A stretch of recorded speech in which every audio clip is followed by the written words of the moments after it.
Started. Started. Yes. Hello, Welcome. you guys. What's up? Welcome back to another most entertaining and knowledgeable podcast brought to you by Harshit Verma and Roaming and Wheels. yes, and the Welcome, channel name guys. is Two Bros. Welcome to Two Two Bros bros channels. forever. Yes. So आज कौन सा topic लेके आए हैं? तड़कता भड़कता बताइए जरा। तड़कता भड़कता तो नहीं बोलेंगे, लेकिन इसका हिस्टोरिकल जो सिग्निफिकेंस है हम्म। वो बहुत ज्यादा है। क्या बात है? कितना पुराना हम्म है? कितना सिग्निफिकेंट है? थोड़ा बताओ जरा। भाई, कार्बन डेटिंग भी नहीं कर सकते इसका, तो ऐसा सिग्निफिकेंस है। Yes, very important and religious topic as well. लेकिन इसके साथ साथ हम आपको इस पॉडकास्ट में ये बताने वाले हैं कि जितना ज़्यादा ये रिलीजियसली कनेक्टेड है उतना ही ज़्यादा ये फाइनेंशियली, माइथोलॉजिकली, फिजिकली सब चीज़ों से कनेक्टेड है। और वो कैसे, वो आपको पॉडकास्ट में आगे पता चल जाने वाला है। मतलब हम आपको हिस्टोरिकल और रिलीजियस दो ही नहीं बताएंगे, आपको डीप और मजेदार इंफॉर्मेशन भी बताएंगे। Yes, obviously. सो आज का टॉपिक है, क्या है? क्या है? आज का जो टॉपिक है मेरे हिसाब से आप सबको पता है, लेकिन फिर भी एज अ फॉर्मेलिटी मैं आपको बता देता हूँ।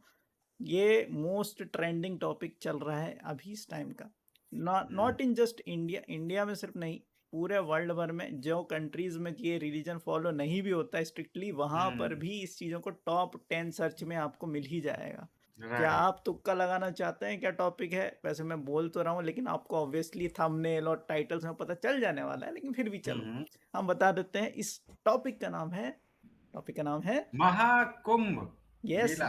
कुंभ नहीं, महाकुंभ की बात कर रहे हैं हम। छोटी मोटी नहीं, कुंभ नहीं, महाकुंभ की बात कर रहे हैं हम लोग। यस, और ये महाकुंभ सिर्फ इंडिया के लिए नहीं है। इस बार अगर आप देखोगे तो जितने भी कंट्रीज हैं जहाँ पर इंटरनेट अवेलेबल है, वहाँ पर अगर उनके टॉप 10 सर्चेज में गूगल की है उसमें ही सर्च में आप जाके देखोगे तो आपको सिर्फ और सिर्फ टॉप 10 में एक चीज कंपलसरी सब जगह कॉमन दिखेगी, और उसका नाम है महाकुंभ। राइट। तो बिल्कुल correct. How we gonna start, तो आपको पता चल ही जाने वाला है। तो चलिए शुरू करते हैं। तो राइट, शुरू कर। सबसे पहले कैसे स्टार्ट करने वाले हैं हम, बताइए। देखो, मेरे ख्याल से ना सबसे पहले हमें शुरू करना चाहिए कि इसकी ओरिजिन क्या है। मतलब महाकुंभ स्टार्ट क्यों हुआ, कैसे स्टार्ट हुआ, ये क्वेश्चन तो सबके मन में आता ही है। यस, तो let us obviously. Start from that. Okay. तो सबसे पहले तो मैं आपको बता दूं कि महाकुंभ को लेकर काफ़ी सारी अलग अलग चीज़ें चलती रहती हैं, लेकिन हम जो आपको बताने वाले हैं उसका जो हमें, जिसकी नॉलेज हमें है और जो हमें अवेलेबल सोर्सेज से पता चला है, हम वो सब शेयर आपके साथ करने वाले हैं। हो सकता है कि आपकी जो, आपने अभी तक जो नॉलेज गेन की हो महाकुंभ को लेके, उसकी स्टोरी लाइन या फिर उसका जो आपके पास नॉलेज है वो थोड़ा अलग हो सकता है, तो उसको लेके आप थोड़ा कन्फ्लिक्ट मत क्रिएट करिएगा। हम आपकी भावनाओं की इज्जत करते हैं। हम आपको, हो सकता है कि आपके प्रांत या आपके रीजन में उस कुंभ को लेकर कुछ अलग स्टोरी लाइन चलती हो, कुछ अलग इम्पैक्ट हो, कुछ अलग सोर्सेज यूज़ किए गए हों, लेकिन हम जिस चीज़ में बात करने वाले हैं जो obviously available in public network पे अवेलेबल है, हम उसको लेकर आपको ये इन्फॉर्मेशन शेयर करने वाले हैं। ठीक है। राइट। तो सबसे पहले जो बेस ओरिजिन है उसकी अगर हम बात करें, तो बहुत बहुत बहुत सालों पहले जब हम कहाँ थे हमें कुछ नहीं पता है, जिसका जो हमने स्टार्टिंग में बात करी, कार्बन डेटिंग भी नहीं की जा सकती है, तो वहाँ से स्टार्ट राइट। करते हैं। तो अगर हम बात करें तो बहुत सालों पहले जो हमारे नॉलेजेबल जो टेक्स्ट हैं, पुराण हैं, उनमें अगर हमको जो स्टोरी पता चलती है कि भाई कैसे ये समुद्र मंथन हुआ। समुद्र मंथन में आपको पता हो कि एक बार जब देवता और दानव में लड़ाई ऐसी स्थिति में पहुंच गई जहां पर दोनों ही एक दूसरे से बात करने के लिए तैयार नहीं थे, एक मोटिव नहीं था उनके पास। तो ये निकाला गया कि यहाँ पर बहुत ज़्यादा नेगेटिविटी या फिर ऐसी चीज़ें हो गई हैं जो कि दोनों में एक चीज़ शेयर करने के लिए नहीं है। तो उनने राइट। समुद्र मंथन को किया कि नहीं, एक काम करते हैं, समुद्र मंथन से ही हमको कुछ इसका सॉल्यूशन मिलेगा।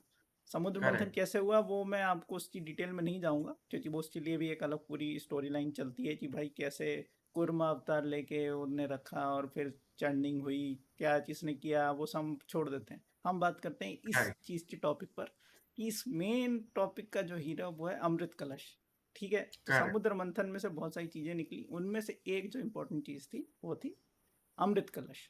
अमृत कलश आपको पता होगा कि बहुत इंपॉर्टेंस था, जिसको पाने के लिए देवता और दानव दोनों दोनों को ही बहुत राइट। ज़्यादा इंटरेस्ट था। तो करेक्ट। जब ये निकला तो अब ये हुआ कि भाई कौन लेगा, तो दोनों ही पक्षों में विवाद शुरू हो गया कि नहीं हम लेंगे पहले, हम लेंगे पहले। तो ऑब्वियसली तो दिमाग लगाया गया कि कौन लेगा।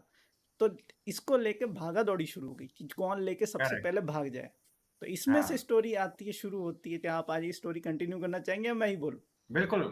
फिर क्या हुआ, देवताओं में एक देवता थे जो इंद्र के पुत्र हैं, जयन।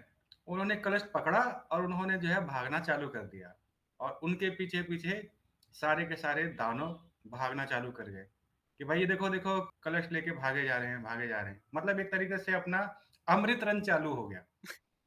कॉपी ऑफ टेम्पल रन अमृतन शुरू हुआ। मतलब इतना पुराना गेम चल रहा है हमारे इसमें, समझ रहे हो? हाँ, बिल्कुल डीप में है। तो क्या हुआ कि अमृत रन चालू हो गया, कलश लेके भागने लगे देवता। और इस एंटायर स्टोरी के अंदर जो कलश था वो 4 जगह पे रखा गया, एज़ एन एक वेटिंग पीरियड की तरह रखा गया। और जो 4 जगह रखे गए, उन 4 जगह के नाम हैं हरिद्वार, प्रयागराज, उज्जैन, और चौथा नासिक। अपना है नासिक। नासिक, राइट, नासिक। इसमें मैं तो अभी इन स्टोरी में आगे बढ़ने से पहले मैं बता दूं कि रखा गया का मतलब यहाँ पर कुछ जगह पे रखा गया लिखा गया है, और कुछ जगह पर ये बोला गया कि जो भागा दौड़ी में छलक गया, मतलब थोड़ा स्पिल हो राइट, गया। तो आप राइट, इनको लेके कंफ्यूज मत होइएगा, उस पॉइंट को समझिएगा कि 4 जगह कॉलेज का अमृत जो है वो एक टाइप से वहां पर वहाँ रखा आ, गया। हाँ, चाहे वो रखा बोलो चाहे गिर गया बोलो, पॉइंट वही है कुछ कि ये 4 जगह का इंपॉर्टेंस अलग है। तो 4 जगह का करेक्ट, नाम क्या क्या था, फिर से एक बार रिपीट कर देते हैं। Nashik, Prayagraj, right, Ujjain and Haridwar. चलिए राइट। आगे की स्टोरी बताइए। हाँ, तो फिर मतलब छलक गया, रखा गया, तो वहाँ पर जो कुंभ से थोड़ा-सा अमृत एक बूँद छलक गया।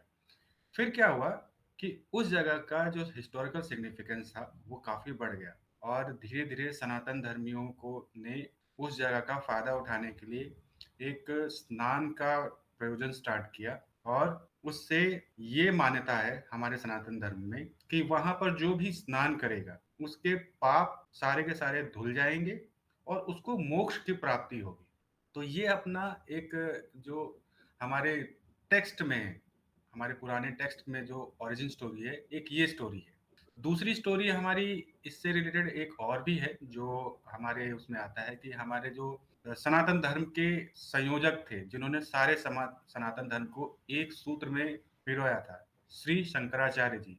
उन्होंने इसका स्टार्टिंग किया था इस जगह का हिस्टोरिकल सिग्निफिकेंस देखने के बाद, और तब से ये कुंभ मेला स्टार्ट हुआ। इसके आगे एक और स्टोरी है, जो मतलब जैसे हम बोलते हैं ना कि गाँव में लोक दादी कथाएं। से लोक हम्म। कथाएँ, जो हम दादी से, नानी से वर्बली सुनते आ रहे हैं। आपको एक बहुत बड़ा इम्पोर्टेंट फैक्ट भी बताता हूँ। हमारे सनातन धर्म में पहले भी जो भी नॉलेज ट्रांसफर की प्रथा थी, वो रिटन नहीं थी, ओरल थी। हम्म। तो उस पॉइंट ऑफ व्यू से देखा है तो ये स्टोरी की तरह ट्रांसफॉर्म होती गई है, और ये नॉलेज इंफॉर्मेशन लोक कथाओं में, गांव में, जगह जगह की लोकेशन पे भी थोड़ा बहुत ट्रांसफॉर्म होते होते आया है। तो एक और भी इससे रिलेटेड हमारे पास में डिटेल है कि यहाँ पर कुंभ मेला का स्टार्ट होने का क्या रीजन था। उसमें हमारे एक भीम शंकर ज्योतिर्लिंग है। ये हमारे कहाँ पर है, इसके बारे में हमारे अभी हर्षित सर बताएंगे। आप इसके बारे में थोड़ा आगे बढ़ाना चाहेंगे? हाँ, तो भीम शंकर ज्योतिर्लिंग के बारे में जानने से पहले हम ये समझ लेते हैं कि उसकी स्थापना कैसे हुई थी। तो हम्म। यहाँ पर भी एक कुंभ की कहानी जुड़ जाती है, कैसे वहाँ पे शुरू हुई। तो भीमा शंकर जो ज्योतिर्लिंग है उसमें एक भीमासुर नाम के राक्षस को, या फिर दानव जो भी आप कहना चाहें, तो एक इविल माइंड पर्सन था जिसकी लड़ाई चल रही थी देवताओं के साथ। उसका मोटिव ये था कि उनको लड़ाई करके उनका टाइम वेस्ट करना, वहां पर उनको रोक के रखने का। लेकिन जिस मोटिव के लिए देवता वहां से निकले हुए थे, उसको हम्म। कंप्लीट करने के लिए उसको मारना जरूरी था। जिस वजह से वहां पर जब उसको मारा गया तो एज अ लास्ट, उसकी डिजायर जो थी, जो उसकी आखिरी इच्छा थी, उसकी ये हम्म। थी कि भाई आपने मुझे मार तो दिया, मुझे मोक्ष तो मिलने ही वाला है, ठीक हम्म। है। तो आप एक मेरी आखिरी इच्छा ये पूरी कर लो कि आप यहाँ पर जो ज्योतिर्लिंग बनाने वाले हैं उसका हम्म। नाम मेरे ऊपर रख दो, जिस वजह से भीमा ओके। शंकर यहाँ पर किया गया। ओके। लेकिन जब यहाँ पर ये सब चीज़ें हो रही थी तो एक्चुअल में हुँ, जहाँ हुँ। पर लड़ाई चल रही थी, जब इतना बड़ा युद्ध होगा और जब हुँ, देवता हुँ। और दानव लड़ेंगे तो ऑब्वियस सी बात है केओस तो होगा ही। तो करेक्ट है। उस वजह से आसपास के जंगलों में जिस तरीके से एलए में आग लगी हुई है अभी हुँ, हुँ। फिलहाल आप देख सकते हैं, तो उससे ही बड़े रूप में वहां पे आग लगी और जिस वजह से जंगल वगैरह जल गए। लेकिन ओके। अगर आपको पता हो तो इंडिया में हर चीज की पूजा की जाती है, चाहे वो पेड़ करेक्ट। हो पौधे हो सब चीज की। हुँ। तो हर एक ट्राइब अलग अलग चीजों को फॉलो करती है, कुछ लोग आग की पूजा करते हैं, कुछ पेड़ों की पूजा, कुछ जंगल की पूजा करते हैं। तो वहाँ की जो करेक्ट। ट्राइब थी हुँ। वो एक्चुअल में उस जंगल की रक्षा कई सालों से, मतलब उनकी पीढ़ी जो थी, जनरेशंस जो थी वो करती आ ओके। रही थी। तो ऑब्वियस सी बात है, ओह! आप जिस चीज को मोटिव लेके चल रहे हैं तो एक साउथ की मूवी की तरह कैसे कौन आया किसने किया ये, तो उस हाँ। तरीके से आते हैं। लेकिन पुराने जमाने में लड़ाई झगड़ा इसकी जगह एक्स्ट्रा जो पावर थी वो थी आपकी माउथ में, मतलब जो आप बोलते हैं वो होता है। क्योंकि उतना ज़्यादा लोगों ने तप या मेडिटेशन कर रखी थी कि उनके पास इतना ऑरा था कि हमने हुँ। बोल दिया तो वो तो होना ही है। फिर चाहे तुम साधु हो, संत हो, डेविल हो या फिर गॉड हो, कुछ फर्क नहीं पड़ता। अगर किसी मेडिटेटेड पावरफुल व्यक्ति ने बोला है तो उसका काम उतने में हो जाने वाला है। तो यही हुआ। मतलब मतलब उस टाइम पे लोगों में इतनी आत्मशक्ति थी और इतना तप बल था कि वो अपने वाणी से पूरा का पूरा संसार तहस-नहस कर सकते थे, इतना शक्ति थी उनकी वाणी में। तो ऑब्वियसली। उसको टर्म जो दिया था, श्राप टर्म देते हैं, दिया यस, था। शराब नहीं श्राप। श्राप, श्राप। यस। तो उसी तरीके से वहाँ पर एक जो साधु कह सकते हैं वो वहाँ मौजूद थे और उनको आ गया गुस्सा कि भाई हमारे यहाँ की जब कितने सालों से जनरेशन जो है वो इस चीज़ को कर रही है प्रोटेक्ट, और कैसे आगे कोई भी कुछ कर देगा। तो उनने वहाँ पर उनको दे दिया शराब कि भाई आपने हमारे यहाँ के जंगलों को बर्बाद किया है, इस वजह से जिस तरीके से जंगल जल के राख हुए जा रहे हैं वैसे ही आप भी जो है, आप फिर भाई कोई भी हो आप जो है इसी तरीके से धीरे धीरे करके राख बन जाएंगे।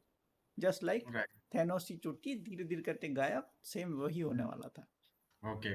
तो फिर क्योंकि उनको पता नहीं था, क्योंकि गांव में ट्राइब के लोग जो हम जैसे लोग ही मान लो, अभी भी ट्राइब में ऐसे लोग हैं जहाँ बिजली भी नहीं है, हुँ। उनके सामने कोई भगवान भी आ जाए तो उनको क्या ही पता चलने वाला है। तो उनको लगा होगा करेक्ट। कोई, उनने दे दिया। हुँ, हुँ। तो बस अब वहां से शुरू हुआ कि भाई धीरे धीरे करके जितने भी लोग थे, जितने भी वहाँ पे सब, क्योंकि केवस हो रहा लड़ाई चल रही थी, जाहिर सी बात है कि वहाँ सारे देवता वगैरह मौजूद थे। तो उन सबको राइट। भी ये श्राप लग गया कि भाई अब आप सब भी धीरे धीरे करके गायब होने वाले हैं या हुँ। भस्म होने वाले हैं। तो इसका क्या सॉल्यूशन निकाला जाए, जब यही चीज़ उनको बताई गई कि देखिए हमने जानबूझ के नहीं किया, हम तो इस मोटिव के साथ ये चीज़ को कर रहे थे जिसका आफ्टर इफेक्ट जो है ये यहाँ पर आपको दिख रहा है। तो करेक्ट। उनको वो चीज़ समझ में आई। लेकिन जैसे कि मैंने बताया कि एक बार जो चीज़ निकल गई जवान से तो वो तो फिर होनी ही हुँ, है, हुँ, उसको वापस नहीं लिया जा सकता है। तो उनने हुँ, बोला हुँ, इसको तो मैं अब कुछ कर नहीं सकता हूँ, अब आप ही कुछ हुँ, सॉल्यूशन निकालो, आप तो भाई महादेव हैं, हुँ, ये हैं वो हैं। तो हुँ, उनने बोला कि भाई इसका तो एक ही सॉल्यूशन है कि हमने जब उस टाइम पे जब इतनी जो हमने केओस रन की थी जिसका हमने नाम दिया अमृत रन, तो उस अमृत रन में जो 4 जगह जो बूंदें गिरी, उसका हम हाँ, एक काम करते हैं, वहां पर जाके जो 4 जगह ये बूंदें गिरी है वहां पर हाँ, स्नान करेंगे। तो अब प्रश्न ये राइट, उठता है कि कौन सी जगह जाके करना है। तो उनने बताया हाँ, कि हमारे जितने भी चीजें होती हैं वो सब चीजें होती हैं नक्षत्रों के हिसाब से, जिसको हम क्या बोलते हैं, सेलेस्टियल सेलेस्टियल, अलाइनमेंट। ठीक करेक्ट, है। तो जितने भी नवग्रह हैं उनके हिसाब से एक लोकेशन डिसाइड की गई कि इस बार का जो योग बन रहा है वो पड़ रहा है हुँ, प्रयागराज में। तो वो सब लोग गए ओके, उस टाइम के, मतलब हो सकता है कुछ और भी हो सकता है, ये तो नॉलेज है हुँ, ऐसी हुँ, हुँ, जो हुँ, यहाँ वहाँ हुई है। उस टाइम जो नक्षत्र चल रहा होगा उस हिसाब से उन्होंने तय किया कि इधर पे जाके नहाएंगे। तो उस हुँ, हिसाब से फिर वहां से शुरू हुआ कुंभ का हुँ, स्नान। तो देवताओं ने ओके, स्नान किया वहां जाके। तो लोग क्यूरियोसिटी उठती है कि भाई आप क्यों नहा रहे हो, तो उनने बताया कि भाई कि इस स्नान यहाँ पर जो भी स्नान करेगा उसके सारे पाप धुल जाएंगे। लेकिन ऐसा नहीं कि सब धुल जाएंगे, जो आपने जानबूझ से नहीं किया वो होंगे। हुँ, तो इस वजह से वहां पर वो चालू हुआ। लेकिन जब उनने देखा कि जो साधु संत थे उनने भी देखा कि भाई इतने हुँ, देवी देवता लोग क्यों आके यहाँ नहा रहे हैं, ऐसा क्या हो गया। तो उनको भी हुँ, क्यूरियोसिटी हुई, तो वहां से उनने उसको बताया कि भाई इसका इंपॉर्टेंस क्या है। तो इस तरीके हुँ, से वहां पे कुंभ की शुरुआत हुई। तो इसी में कनेक्ट ओके, हो जाती है हमारी सेकेंड स्टोरी जो यहाँ बताया, जो हुँ, आदि शंकराचार्य जी ने शुरू किया था। तो उसका भी एक हुँ, यहाँ पे इम्पैक्ट पता चलता है कि कुंभ तो पहले से ही चालू था, लेकिन हुँ, उसकी इम्पोर्टेंस उनने और ज़्यादा बढ़ा दी। जैसे राइट, गणेश उत्सव जो था वो पहले से ऑलरेडी मनाया जा रहा था, लेकिन एक हुँ, जो नेता है, मैं उनका नाम पूरे तरीके से नहीं जानता हूँ, लेकिन हम लिंक में आपको उनका नाम और ये सब आर्टिकल उसमें ड्रॉप कर देंगे। जिनने हम्म, अंग्रेजों के राज्य में शासन में ही डिसाइड कर लिया था कि भाई हम जो है हम्म, गणेश उत्सव बड़े स्केल पर मनाएंगे। इस वजह से आप हम्म। गणेश उत्सव जो है महाराष्ट्र में अभी इतने हाई लेवल पे स्केल पे धूमधाम देखते हैं। के साथ मनाते हुए देखते हैं हम लोग। ठीक है, तो मतलब इम्पोर्टेंट ऐसा तो नहीं है कि पहले से नहीं मना रहे होंगे, क्योंकि नॉलेज तो कब हम्म, से आ रही, तभी तो आप यहाँ अभी बना पा रहे हैं ना। तो हम्म, ऑब्वियसली, लेकिन उसको ग्रैंड लेवल पे प्रमोट करने का श्रेय अभी इसमें हम्म। कुंभ में जाता है, वो आदि शंकराचार्य जी को जाता है। तो ये राइट। थी स्टोरी थर्ड वाले वर्जन की। तो इस इसमें तरीके भी से एक अलग चीज, अलग चलता है। हम्म। हाँ, इसमें भी मैं एक चीज आपको ऐड करता हूँ। जो अपना पहला रेफरेंस था ना कि वहां समुद्र मंथन के बाद जो कलश निकला था उससे अमृत के कुछ बूंद गिर गए थे या रख दिए गए थे, तो इसका जिक्र भी ना स्कंद पुराण में हमारे मिलता है कि वहां रखे थे और साथ में कुछ बूंद गिर गए थे, छलक के गिर गए थे। तो हम ओके। दोनों चीजें हमारी मतलब अगर कोई बोलता है रख दिए थे और कोई बोलता है छलक गए थे, दोनों चीजें सही है। ओवरऑल मतलब इन चार जगह पर उस चीज का इम्पैक्ट ज्यादा है। सीधी सी बात है हम्म, कि वो एक जियो लोकेशंस हो गए हैं हमारे, जहाँ पर हम्म, एनर्जी सोर्स जो है वो अलग हैं और हाई सिग्निफिकेंस के हैं। राइट। तो इस ओके। तरीके से ये था ओरिजिन ऑफ महाकुंभ। अब हम्म, बात ये आती है कि चलो ठीक है, ये तो चलो स्टार्ट हो गया कुंभ, और ये भी पता चल गया कि यहाँ पर इस तारीख से इस तारीख तक हम ऐसा सेलेस्टियल अलाइनमेंट के बेस पर करते हैं। लेकिन हम्म, बात ये आती है कि भाई ये कैसे पता चलता है कि ये कुंभ है, महाकुंभ है, अर्ध कुंभ है, कौन सा वाला कुंभ है, ये कैसे पता हम्म। चलता है? तो इसके बारे में कुछ इस बताना इस चाहोगे? इस चीज के लिए मुझे भी उतना पूरा इंफॉर्मेशन नहीं है, बट ये है कि सेलेस्टियल अलाइनमेंट के हिसाब से कुंभ जो है ना अपने तीन टाइप में डिवाइडेड है। एक आता है नॉर्मल कुंभ, जो हर 3 साल के बाद होता है। एक आता है अपना अर्ध कुंभ, जो हर 6 साल के बाद होता है। और एक आता है महाकुंभ, जो इस साल 2025 में होने वाला है, जो हर 12 साल के बाद आता है। और ये जो महाकुंभ है, ये 144 साल के बाद आया है। 144 ईयर्स, क्या बात है, मतलब इमेजिन कितने करो, लकी। इमेजिन करो कि इस समय सनातन धर्म के अंदर जो टाइम है, प्लेस है और पोजीशन है, वो भी डिसाइड करने के लिए हमारे पास सेलेस्टियल अलाइनमेंट है। और इसके लिए पता है क्या है? जो हमारा जुपिटर है, बृहस्पति ग्रह, मून है, हमारे चंद्रमा, और हमारे जो सन है और शनि ग्रह है, इन सब की अलाइनमेंट के हिसाब से ये प्लेसेस और जगह और टाइम डिसाइड किए। और फैक्ट बताओ, सबसे बड़ी बात, हम्म। इसके लिए किसी को इनविटेशन भी नहीं जाता। सब लोग वो अलाइनमेंट देख के डिसाइड करते हैं कि हाँ भाई आने वाला है, चलो गैदरिंग करते हैं। यस, है ना कमाल। और ऊपर से अब आप ये सब चीजें हम वैसे बाद में बात करने ही वाले हैं, लेकिन जिन लोगों को आप देख भी नहीं सकते, मतलब जो आपको ढूंढने से भी नहीं मिलते, नागा साधु जो है वो अपने अखाड़ों के अलावा कहीं निकलते ही नहीं दिखते हैं, वो लोग हम्म। भी इसमें इन्वॉल्व होते हैं। ऐसे ऐसे संत और महात्मा हैं जो सिक्लूजन में, मतलब पहाड़ी इलाके में, हिमालय के कंदराओं में, चोटियों में भी रहते हैं। सोचो, उनके पास तो कोई इनविटेशन जाता नहीं है। उनको कैसे पता चलता होगा कि अब जो है महाकुंभ होने वाला है, और वो लोग वहां से उतरते हैं, स्नान करते हैं, फिर वापस लौट जाते हैं। ऑब्वियसली, इमेजिन मतलब करो। हम तो इतने मतलब टेक्नोलॉजी पे बेस्ड हैं, वो तो इतना साधु संत लोग हैं, उनको तो कुछ मतलब ही नहीं है आज कौन सी डेट है, क्या चल रहा है, क्या नहीं चल रहा है दुनिया में, कौन किसको मार रहा है, किसको क्या कर रहा है, क्या राइट। माहौल है। लेकिन उनको भी ये ज्ञान हो जाता है कि चलो भाई एक कुंभ आने वाला है, अब हमारे चलने का समय हो गया यहाँ से। तो एक चीज जो है, इसके लिए मैं यूजर को बोलूंगा कि ये मतलब हमारा व्यू है कि सनातन धर्म के अंदर ना कोई भी चीज, आप कोई भी कहानी सुन लो, चाहे महाभारत की कहानी है, चाहे रामायण की कहानी है, चाहे कुंभ की कहानी है, उनका ना को रिलेशन है और कहीं ना डॉट्स कनेक्टेड है। फॉर एग्जाम्पल, अभी इसी कहानी के लिए देखें तो समुद्र मंथन के बाद अपना कुंभ कलश साथ में दौड़े। कुंभ कलश जिस जगह पे प्लेस पे गिरे, वहीं पे वो कहानी आई अपनी, उसका भीमासुर। वहां पर हाँ सॉरी, भीमासुर का, राक्षस का वध हुआ। हम्म। और उस जगह पे फिर दोबारा वो स्टार्ट हुआ कि हाँ, जो समुद्र मंथन के टाइम पे कलश गिरा था और उसमें से जो अमृत गिरे थे, उसका इस्तेमाल अब हम कर सकते हैं। आप कनेक्शन देख रहे हो कि क्या ऑब्वियसली। कनेक्शन है? तो इस तरीके से हमारे सनातन धर्म में कनेक्शन है। और साइंटिफिकली देखिए आप, कितना इंपॉर्टेंट फिगर है।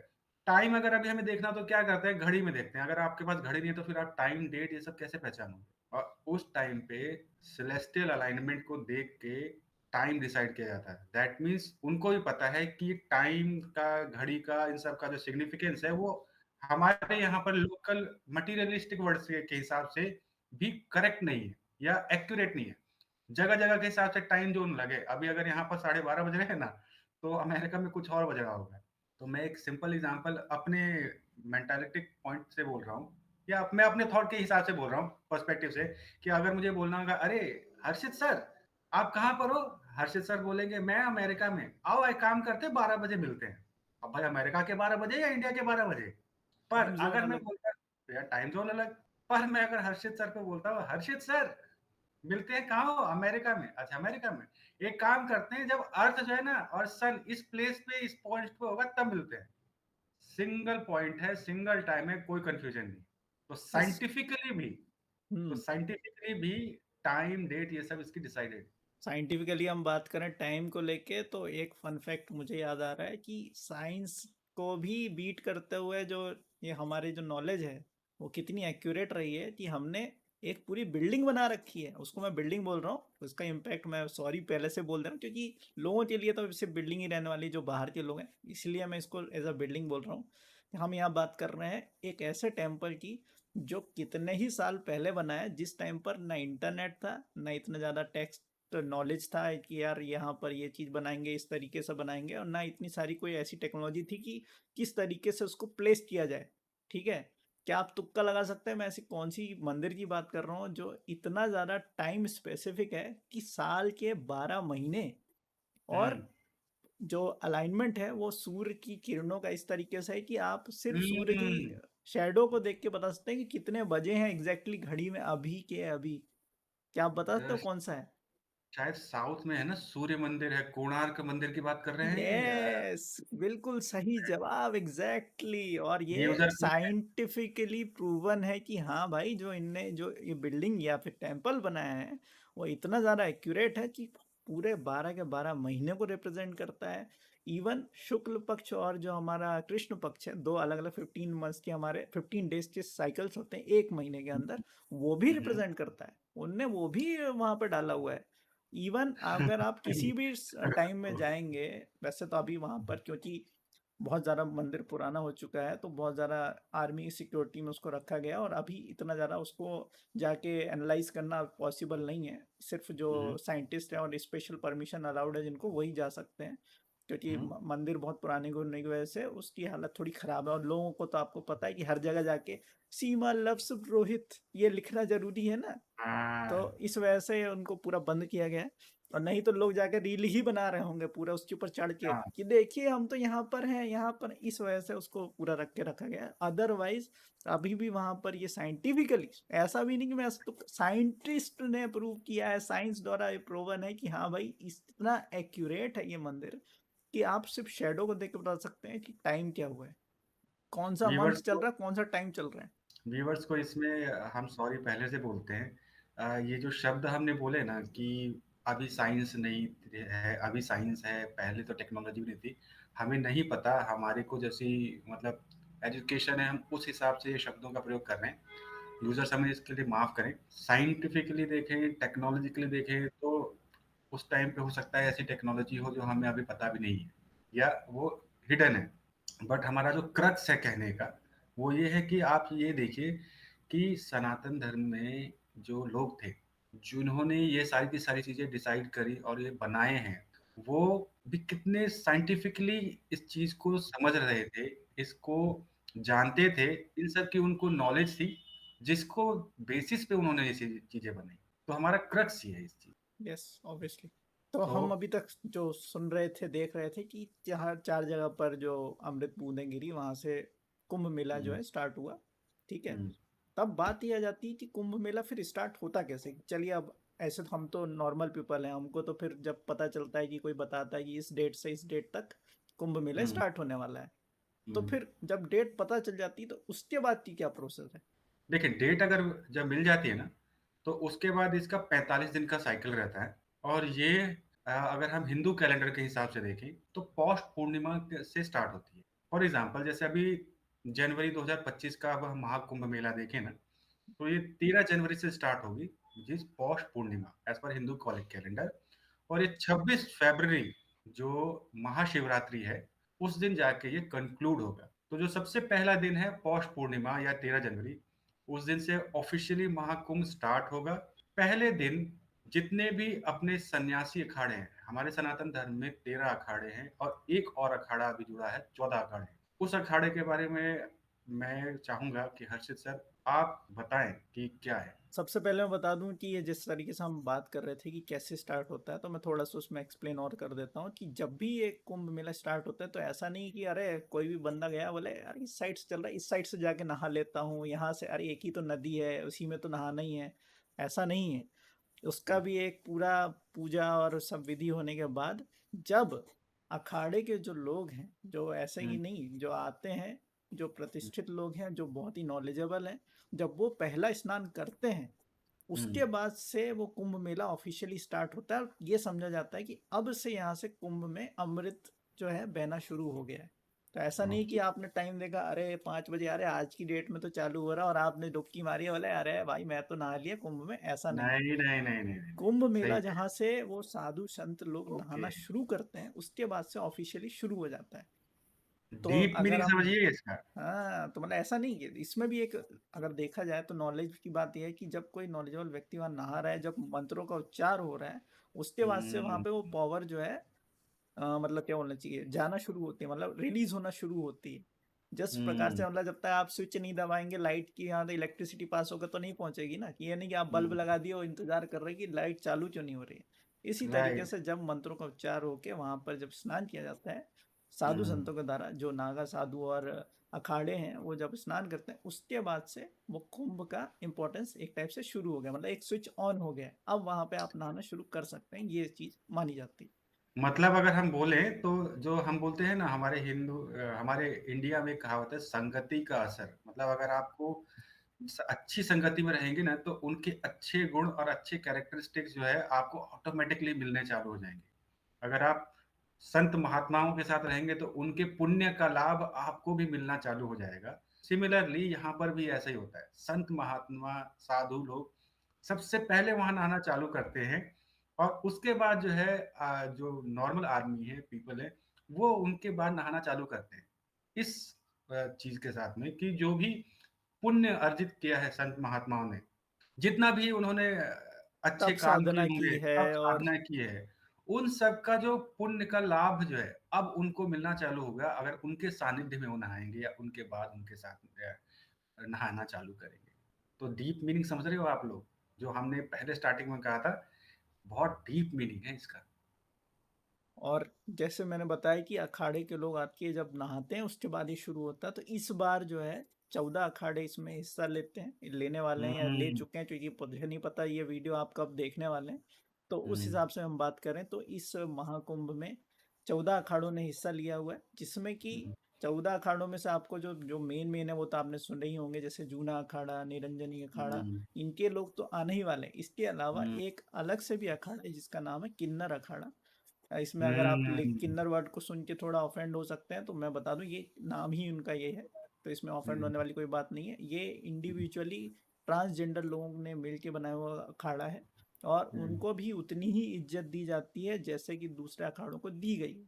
और करेक्ट। इनका इम्पोर्टेंस भी आप समझो कि यहाँ पर उनको उसी प्रकार से उतना ही सम्मान, सिक्योरिटी, इज्जत के साथ वो जब वो स्नान हुँ, करेंगे, और उनके स्नान के बाद ही, भले ही वो ट्रांसजेंडर हो ना हो, लेकिन वो उस अखाड़े के स्नान करने के बाद ही एक ऑफिशियली तरीके से आप कह सकते हैं कि नॉर्मल पब्लिक या सभी के लिए ये हुँ। कुंभ मेला शुरू हो। आप देख रहे हो कि कितना ब्यूटीफुल समागम है यहाँ पर हर एक तबके का, हर एक जनमानस का। कई जगह पे हमारे भारत में भी जो है ना, किन्नर शब्द को एज़ अ टबू लिया जाता है। पर अगर आप ऐसे देखें तो वहाँ पर संतों ने, महात्माओं ने, हमारे हिंदू धर्म ने उनको रिकॉग्नाइज़ किया है। वो संत महात्मा जो किन्नर अखाड़े के साथ एसोसिएटेड हैं, उनके नहाने के बाद ही बाकी लोग, मतलब ऑफ़िशियली हम कहेंगे कि कुंभ स्टार्ट हुआ है। हमारे भारत के अंदर नारी का, किन्नरों का, समस्त प्रजाति का जितने भी हैं, चाहे पशु-पक्षी सबका, सभी के लिए जो है वही समान भाव है, जो एक सामान्य मनुष्य के लिए है। हमारे यहाँ पर ये सिखाया जाता है कि पूरे ब्रह्मांड में चाहे पत्थर हो, चाहे पेड़ हो, चाहे पौधा हो, चाहे पक्षी हो, चाहे कुछ भी हो, सभी के अंदर भगवान का वास है। आप ब्यूटिफिकेशन और डीप मीनिंग समझ रहे हैं उसका? ऑब्वियसली। तो जैसे हमने बात की, फिर इस तरीके से कुंभ की शुरुआत होती है और फिर सभी लोग स्नान करना शुरू करते हैं। और क्यों फिर एक ही जगह करते हैं? क्योंकि एक नदी, बहती हुई नदी है, तो हो सकता है उसका पानी तो यहाँ से दूसरे राज्य में या दूसरी जगह पर भी जाने वाला होता होगा, तो वहां हुँ, पर क्यों नहीं करते? जैसे तो फिर इसके लिए भी एक साइंटिफिक रीजन है। जिस तरीके से हुँ, इलेक्ट्रोमैग्नेटिक फील्ड होती है, उसी तरीके से उस हुँ, कलश का उतनी ही फील्ड में एक रेडियस है जहां पर इस एनर्जी का, एक प्योरिटी का वहाँ पे उद्गम हो रहा है, वहाँ पे जो मतलब क्या बोलना चाहिए, फ्लो हो रहा है। तो मतलब इसीलिए एनर्जी उस रेडियस एन में किया जाता है। हाँ। मतलब जो एनर्जी है, उसका जो मैक्सिमम लाभ या बेनिफिट है, वो हम उस पर्टिकुलर एरिया में, लोकेशन में, उस रेडियस के अंदर ले सकते हैं। तो ये तो हो गई फिर हुँ, अभी तक की हमारी मन से जुड़ी हुई बातें। अब हम बात करते हैं करेक्ट। तन से जुड़ी हुई बातें। तो किस तरीके से आपको लगता है फिजिकली, मेंटली हमें एक क्या बोले एनर्जी प्रोवाइड करता है? तो सबसे पहले हमारे फिजिकली बात करें तो ये हर कभी नहीं किया जाता जिस तरीके से हमने बात करी। तो एक तरीके से साइन सेलेस्टियल बॉडीज जो होते हैं वो भी अपनी एनर्जी जो है, रेडिएशन बोलो, एनर्जी बोलो, वो उसका फ्लो जो है हमको मिलता हाँ, है। जैसे कि अगर हम बात करते हैं कि कई बार हम बात करते हैं कि जो समुद्र में ओशंस वेव्स आती हैं, वो क्यों आती हैं? क्योंकि जब मून की जो पोजीशन होती है उस हिसाब से लो टाइड या हाई टाइड हो सकती है। तो जब राइट। एक प्लैनेट की इतना इंपॉर्टेंस हो सकता है, ठीक है, तो आप समझ रहे हैं हाँ, यहाँ 9 हम प्लैनेट्स की बात कर रहे हैं। भले ही आप लोग, मुझे पता है कि आप बोलोगे कि यार प्लूटो तो प्लैनेट है ही नहीं, उसको तो हमने निकाल दिया है। तो वो तो अरे रे! आपने अभी निकाला है ना, वो छोड़ दो। लेकिन हमारे उसमें अभी भी उसकी रेडिएशन, भले ही एक चीज हो सकता है एक मोमबत्ती बहुत दूर रखी हो लेकिन आपको उसकी रोशनी तो दिखाई दे रही है ना, सेम वही होता है। करेक्ट। सो वही फंडा है। तो ये जो टाइम जोन है वो हुँ, इस अलाइनमेंट पे है सेलेस्टियल बॉडीज की, उसका रेडिएशंस या उसका जो पॉजिटिविटी या एनर्जी फ्लो है वो हमारे हुँ, बॉडी को एक तरीके से उस एरिया में, उस रेडियस में बहुत ही पॉजिटिवली इम्पैक्ट करता है। साथ ही ओके। साथ आप उस जब जगह पर, जब लोगों को इतनी भीड़ में जब आप वहाँ पे स्नान करते हैं तो एक पॉजिटिव ऑरा क्रिएट होता है जो कि आपको मेंटली भी एक पॉजिटिवली इम्पैक्ट करता है। साथ ही हुँ, साथ आप जब लोगों से मिलते हैं, उनका नॉलेज देखते हैं, उनकी एनर्जी को स्टोर करते हैं, तो आप जो चीज़ें आपके हो सकता है कि कुछ है ही नहीं आपके दिमाग में लेकिन आप हुँ, नेगेटिवली उसको इम्पैक्ट करके बैठे हुए हैं, वहाँ पहुँचने के बाद जो फील होता है आपको, वो फीलिंग आप हर कहीं नहीं ले सकते हैं। हो सकता है आप देख रहे हो कि टीवी में आपको देख के बड़ा मजा आ रहा है कि अरे वाह क्या बात है, क्या बढ़िया है, लेकिन वहाँ पे जो एनर्जी होगी, वहाँ पे जो चल रहा होगा रिदम, वहाँ पे जो वाइब्रेशंस होंगे वो टोटली डिफरेंट होंगे। साइंटिफिकली हम बात करें तो पूरा वर्ल्ड जो है वाइब्रेशंस में डिवाइड किया जा सकता है। पूरा एक्सप्लेन अगर आपको वर्ल्ड को करना हो तो हर एक चीज़ का एक वाइब्रेशन है। तो जब आप खुद ही सोचिए, जब वहाँ पर इतने इम्पैक्ट में वो चीज़ हो रही होगी, वो आप देख के या करेक्ट। सुन के आप कहीं फील नहीं कर सकते हैं कि आपने टीवी में देख लिया और बोले अरे ये ठीक है यार, इतने लोग क्या ही कर रहे हैं, लेकिन वहाँ का जो वाइब्रेशन, जो फीलिंग है, वो तो वहाँ हुँ, जाके ही आपको फील होने वाला है। Right, right. इसमें एक आपको ना बहुत ही बड़ा हिस्टोरिकल सिग्निफिकेंट फिगर तो आपको हमने बताया। एक जो मुझे खुद रियलाइज़ हुआ जब मैं इस चीज़ के बारे में सुन रहा था और जब मैंने इसके बारे में पढ़ा, जाना, प्लैनेट अर्थ के ऊपर हिस्ट्री में हम्म, पहली बार ऐसा हुआ है कि ह्यूमन सिविलाइजेशन के अंदर 40 करोड़ पॉपुलेशन बिना किसी इनविटेशन के, बिना किसी टाइम के, बिना किसी ऑफिशियल कम्युनिकेशन के एक जगह पे इकट्ठा हो रही है और वहां पर कल्चरल सिग्निफिकेंस के हिसाब से अपना स्नान कर रही है, अपने कल्चरल ट्रांजैक्शंस कर रही है। आप सोचो, कहीं भी प्लेनेट अर्थ पे ऐसा कभी हुआ है क्या? और ऐसा आप कहीं और भी होता है क्या? नहीं होता है। यूनेस्को ने भी इसको कल्चरल हेरिटेज इवेंट घोषित किया है on planet earth. Biggest cultural event on planet earth. और यहाँ पर मैं सिर्फ ऐसे लोगों की बात नहीं कर रहे हैं कि कुंभ में सिर्फ वो लोग आते हैं जो सिर्फ हिंदू धर्म को मानते हैं। यहाँ पर हम अगर बात करें तो हमने फिजिकली मेंटली तो बात की ही, कल्चरली की बात करें तो कल्चरल तो इम्पैक्ट होता ही है, साथ ही साथ फाइनेंशियली भी इम्पैक्ट बहुत ज़्यादा होता है। हम्म, और सिर्फ इंडिया से नहीं, जो लोग हिंदू धर्म को मानते भी नहीं है, जिनको मतलब एक तरीके से उसकी रिस्पेक्ट है, लेकिन उसको फॉलो नहीं करते हैं। वो लोग भी यहाँ पर उस वाइब्रेशंस को फील करने के लिए, उस एनर्जी को फील करने के लिए यहाँ पर आते हैं। जिनको लगता है कि भाई यहाँ पर सिर्फ हिंदू लोग ही आने वाले हैं, तो ना ना ना ना, ऐसा बिल्कुल नहीं है, ऐसा नहीं है सब भाई। लोग। एंड वो भी मैं बता दूं कि हर एक व्यक्ति, भले ही वो हिंदू धर्म का हो चाहे नहीं हो, वो इक्वली वेलकम है यहाँ पर आके उस चीज़ को फील करने के लिए। कोई रेस्ट्रिक्शन करेक्ट। नहीं है, कुछ नहीं है। हाँ, तो यही सब चीज़ें आप फील करना चाहते हैं तो कुंभ में आपको मिल सकती एक आपको मेरा, ये तो हो गया हमारा ओरिजिन, हिस्ट्री। अब इसका करंट जो हमारे 2025 में जो महाकुंभ हो रहा है, उसके बारे में कुछ आपको मैं की फैक्ट्स एंड फिगर बताता हूँ।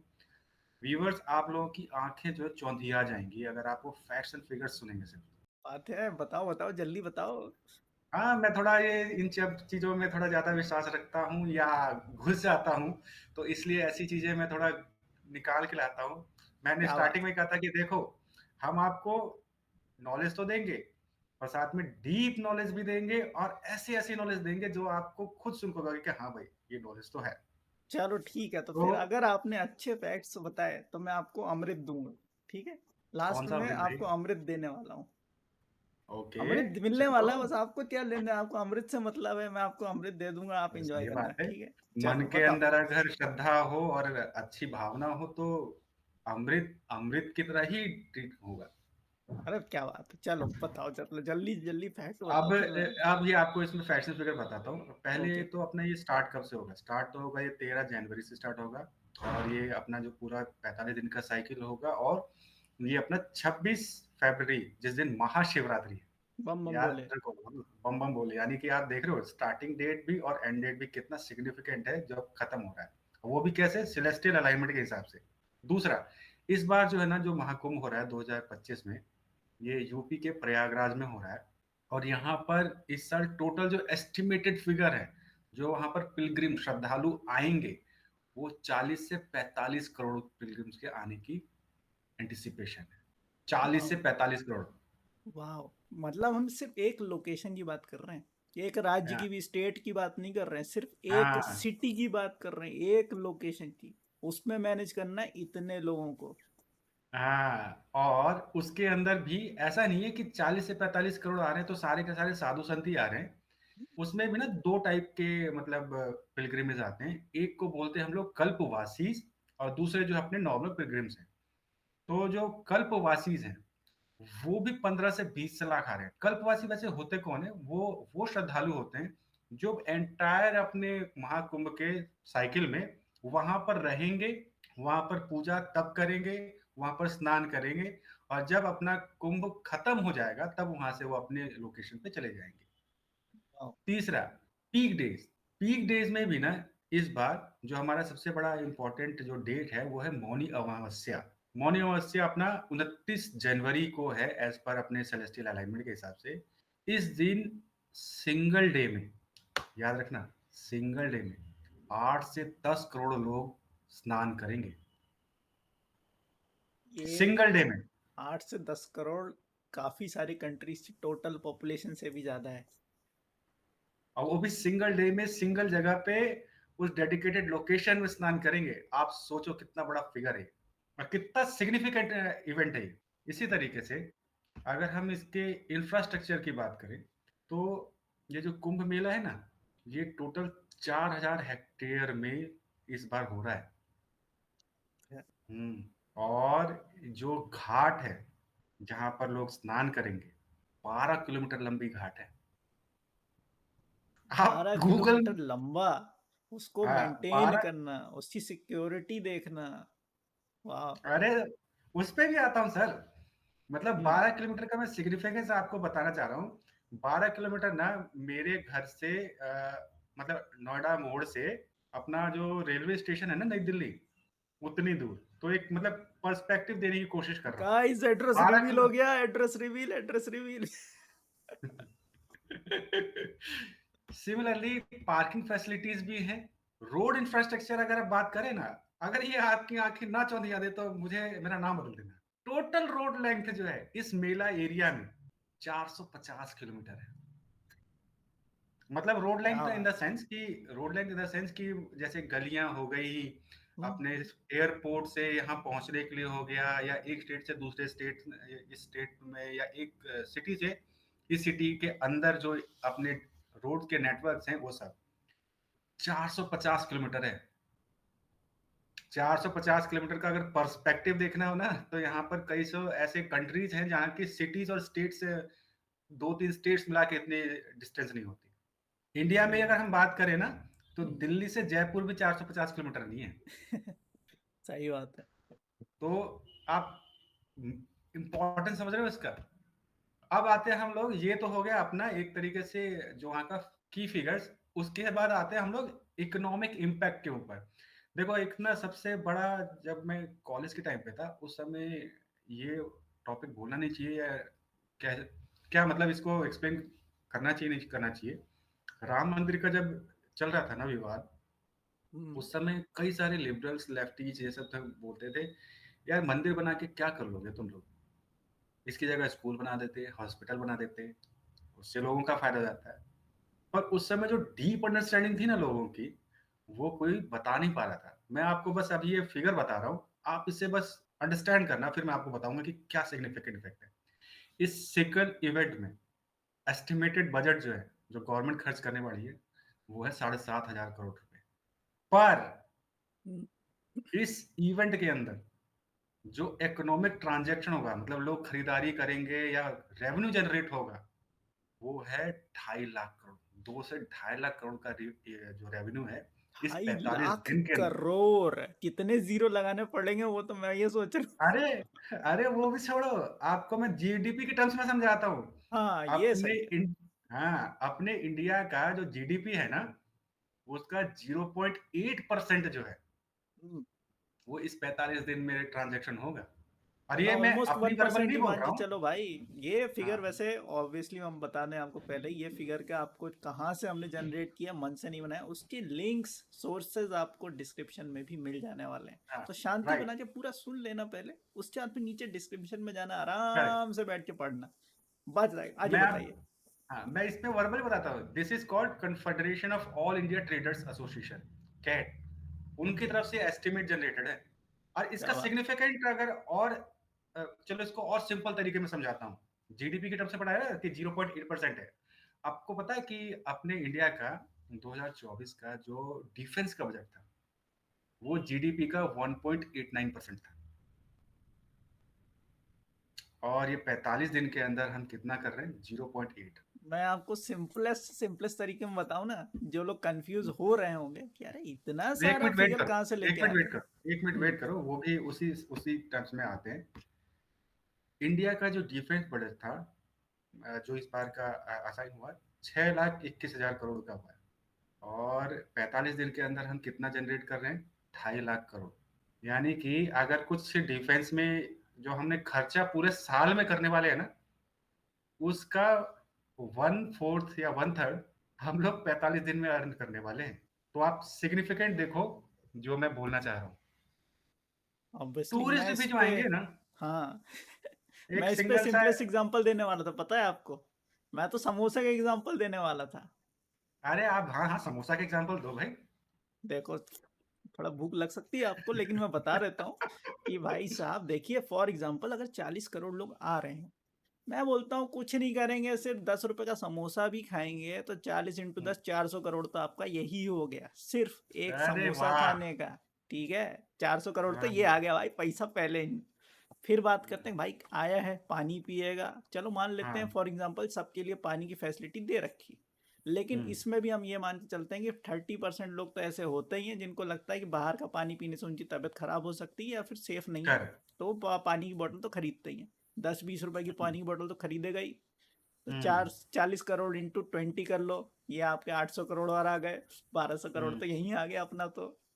ये तो हम्म, मैंने सिर्फ अभी नाश्ते की बात करी है। खाने की अगर बात हम्म, करें, 50-60 रुपए का तो खाना खाओगे, 100 रुपए का तो खाना खाओगे ना।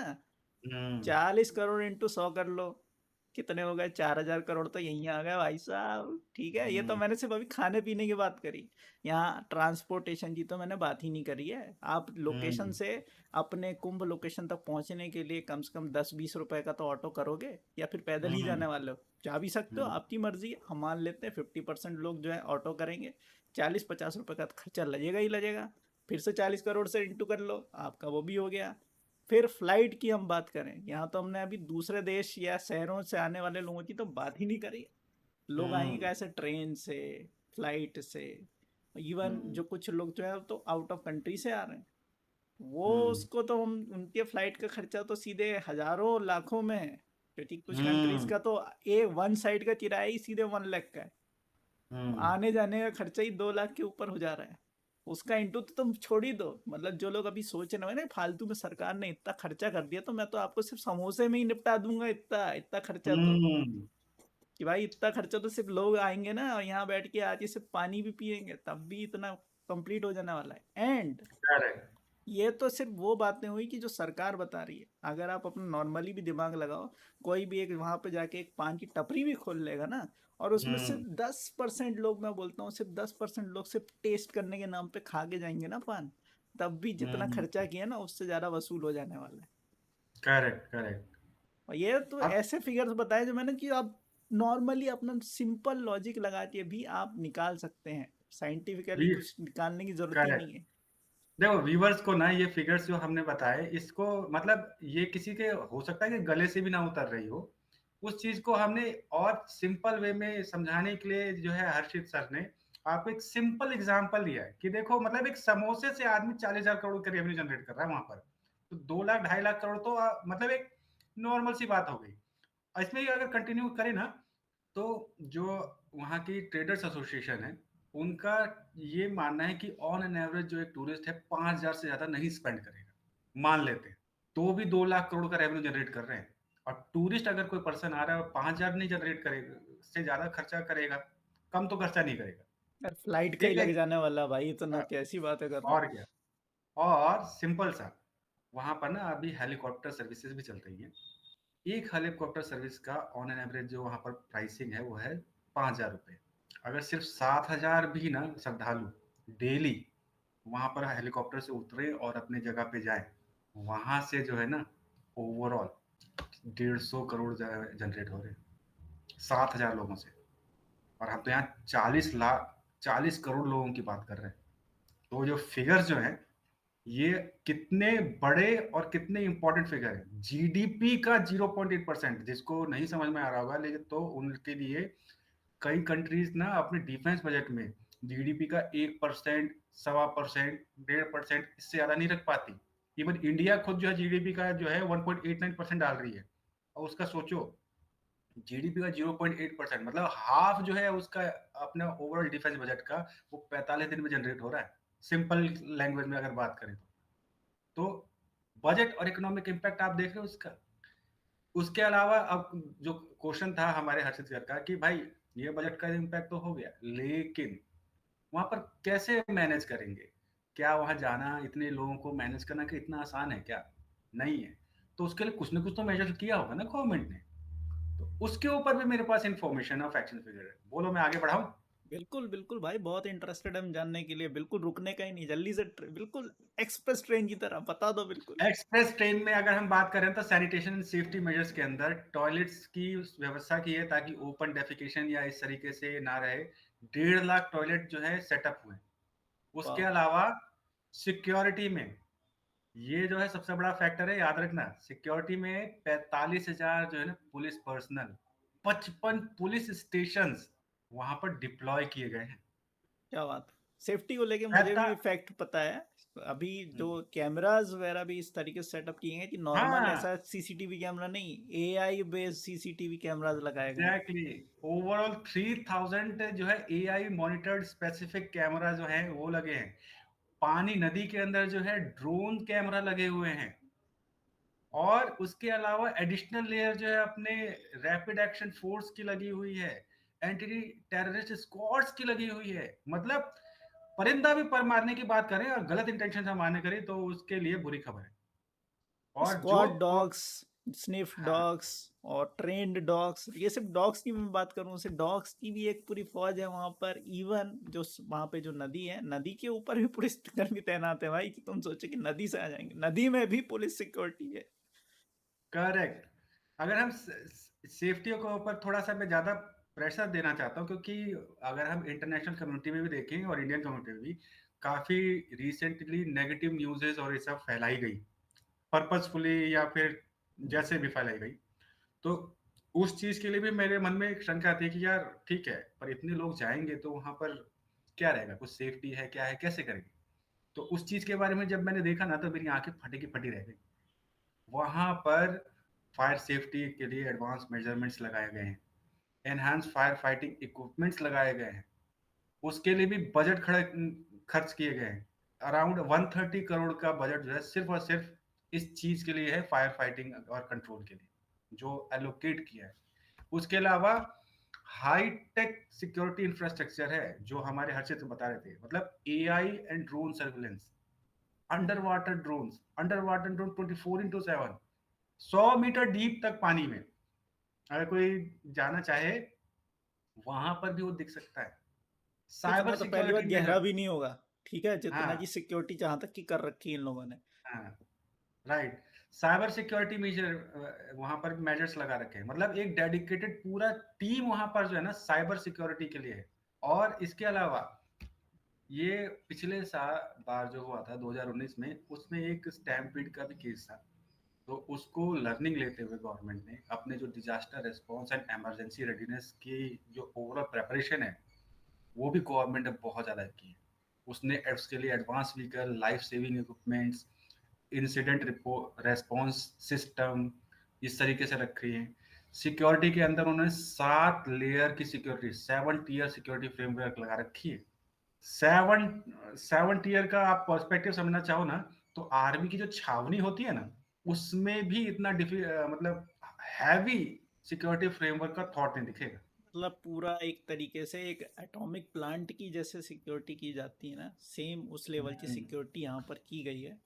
लेकिन अगर किसी को गेमिंग टर्म में बोलूं तो जिस तरीके से जीटीए में आपके ऊपर 7 स्टार की रेड लग जाती है, जहाँ पे आपको पूछे पुलिस, हेलीकॉप्टर्स, बाइक वाले, पुलिस वाले, सब बैरिकेड्स लगे, सेम वही लेवल की सिक्योरिटी आपके ऊपर लगने वाली है। यहाँ तो आप चीट कहने कोड का भी यूज नहीं कर सकते कि यहाँ अरे अरे चीट डाल दिया और भग गए वहां से। बोले यहाँ ना ना ना ना, यहाँ तो ना आरे ना ना पारी ना, चलेगा भैया। लेकिन फिर भी मैं आगे बढ़ने से पहले जब हम सिक्योरिटी की बात कर रहे हैं तो थोड़ा एक सोशल रिस्पॉन्सिबिलिटी भी सबकी बनती है जो लोग वहाँ जाने वाले हैं। राइट, देखिए ऐसा नहीं कि वहाँ पे सिक्योरिटी है फिर बाद में आप बोला अरे यार मेरा तो ये चोरी हो गया, मेरे को यहाँ धक्का लग गया, मेरे को यहाँ चोट लग गई। तो भाई देखिए एक इतनी बड़ी गैदरिंग जब होती है तो इसको सिचुएशन ऐसी होती है जो हर चीज़ को कंट्रोल नहीं किया जा सकता है। फॉर एग्जाम्पल राइट, कि वहाँ पे किसी का पैर फिसल गया, उसके लिए तो गवर्नमेंट कुछ नहीं कर सकती ना, क्योंकि यहाँ पे जब लोग नहाने करेक्ट, निकल रहे हैं तो कुछ भी हो सकता है। ठीक है। करेक्ट, तो तीन चीज़ें मेरे हिसाब से मेरे को जो लगता है कि लोगों को फॉलो करनी चाहिए कि पहला, दिल में ये सोच के चलना चाहिए कि आप अपनी जिम्मेदारी से वहाँ जा रहे हैं, फर्स्ट थिंग। करेक्ट, तो सब आप सबसे पहले आप अपने सामान की सुरक्षा कैसे करेंगे वो आपको देखना ज़रूरी है। करेक्ट, क्योंकि आप छोटे से मेले में भी जाते हैं, इतनी भीड़ में धक्का लगने की वजह से भले ही चोर हो ना हो वो हम नहीं कह सकते, क्योंकि देखो ऐसी जगह पर भी लोग अपना अपॉर्चुनिटी ढूंढते ही रहते हैं कि किसी का कोई सामान चुरा के ले गए भाग गए। तो आप अपने सबसे पहले सामान की सुरक्षा के लिए आप खुद एक सिक्योरिटी जगह देख लीजिए कि हाँ भाई मुझे यहाँ सामान रखना है, उसके बाद फिर एंटर करें वहाँ पर। रही बात हम्म, कि और क्या चीज़ें की जा सकती हैं, तो आप अपने हिसाब से जो जो मेडिसिन आपको लगती हैं जो आपको डेली में यूज़ होती हैं, जो हो सकता है कोई पेशेंट भी हो सकता है जो ऑलरेडी मेडिसिन वगैरह खाता है, तो उसके लिए भी आप पहले से तैयारी करके जाएं, क्योंकि इतनी भीड़ में कौन सी मेडिसिन आपको किस मेडिकल स्टोर पर मिलेगी नहीं मिलेगी, तो वो आप अपना इंतज़ाम करके ही रखें। थर्ड जो मुझे लगता है कि वैसे तो ये पूरा बहुत ही अच्छे से मैनेज किया गया है, लेकिन उसके अलावा भी थोड़ा बहुत खाने पीने की चीज़ें आप अपने पास रख सकते हैं, क्योंकि इतने भीड़ में कब आपको खाने के फैसिलिटी मिल पाए, कितना वेट करना पड़े आपको, कितना ना करना पड़े, तो उसकी भी आप अपना ध्यान रखें। और बाकी करेक्ट, ऑब्वियसली ये वहाँ जा रहे हैं एंजॉय करने ही वाले हैं, लेकिन रिस्पॉन्सिबिलिटी के साथ करें। ये नहीं कि आपकी वजह से किसी को कोई तकलीफ हो, जैसे कि आपकी वजह से आपने नाचना शुरू किया, किसी को धक्का लग गया या किसी को ऑफेंड कर दिया आपने ये बोल के कि अरे इसने क्या पहन रखा है या कैसे आया है। तो भाई ये उस चीज़ के लिए नहीं है कि आप किसी को नीचा दिखाने के लिए अरे देखो मैंने तो ये पहन के आया, इसने क्या पहन के आया। लोग वहाँ पे सिर्फ और सिर्फ अपने माइंड को प्योर करने के लिए जा रहे हैं, तो एक तरीके से ये देखो समझ के चलो। सिंपल, एक सिंपल लैंग्वेज में बोला जाए तो मन में आप श्रद्धा रख के जाइए, आपको वहाँ पर बहुत अच्छा एक्सपीरियंस मिलेगा। श्रद्धा, एक्सपेक्टेशन नहीं, मन में श्रद्धा, प्योर भावना रख के जाइए, आपको वहाँ इतना अमेजिंग एक्सपीरियंस मिलेगा और आप अपनी लाइफ में कुछ ना कुछ वहाँ से गेन करके आएँगे। और सबसे बड़ी बात ना इसके अंदर, ये रिलीजियस गैदरिंग नहीं है, ये सोशल गैदरिंग, कल्चरल गैदरिंग की तरह आप इसे मान के चलिए। ओवरऑल यहाँ पर इतने नॉलेजेबल लोग, आप ये बोल सकते हैं कि इतने तपस्वी लोग जो है यहाँ पर आते हैं, अपनी लाइफ के, अपने एक्सपीरियंस को आस-पास में शेयर करते हैं। कई जगह पे आपको रास्ते में कथा दिखेगी, प्रवचन चल रहे होंगे। कई सारे एनजीओज़ वहाँ पर अपने फूड और भंडारा का भी लगा के रखते हैं। इवन इस्कॉन टेम्पल का वहाँ पर जो है सबसे बड़ा इस बार का फूड डिस्ट्रीब्यूशन का उन्होंने यहाँ पर किचन लगा रखा है। तो ऐसा है, आप लेटेस्ट एक न्यूज़ देखेंगे ना, एप्पल की जो फाउंडर थे स्टीव जॉब्स, उनकी वाइफ कुंभ मेला में आई हैं और वो किस लिए आई हैं?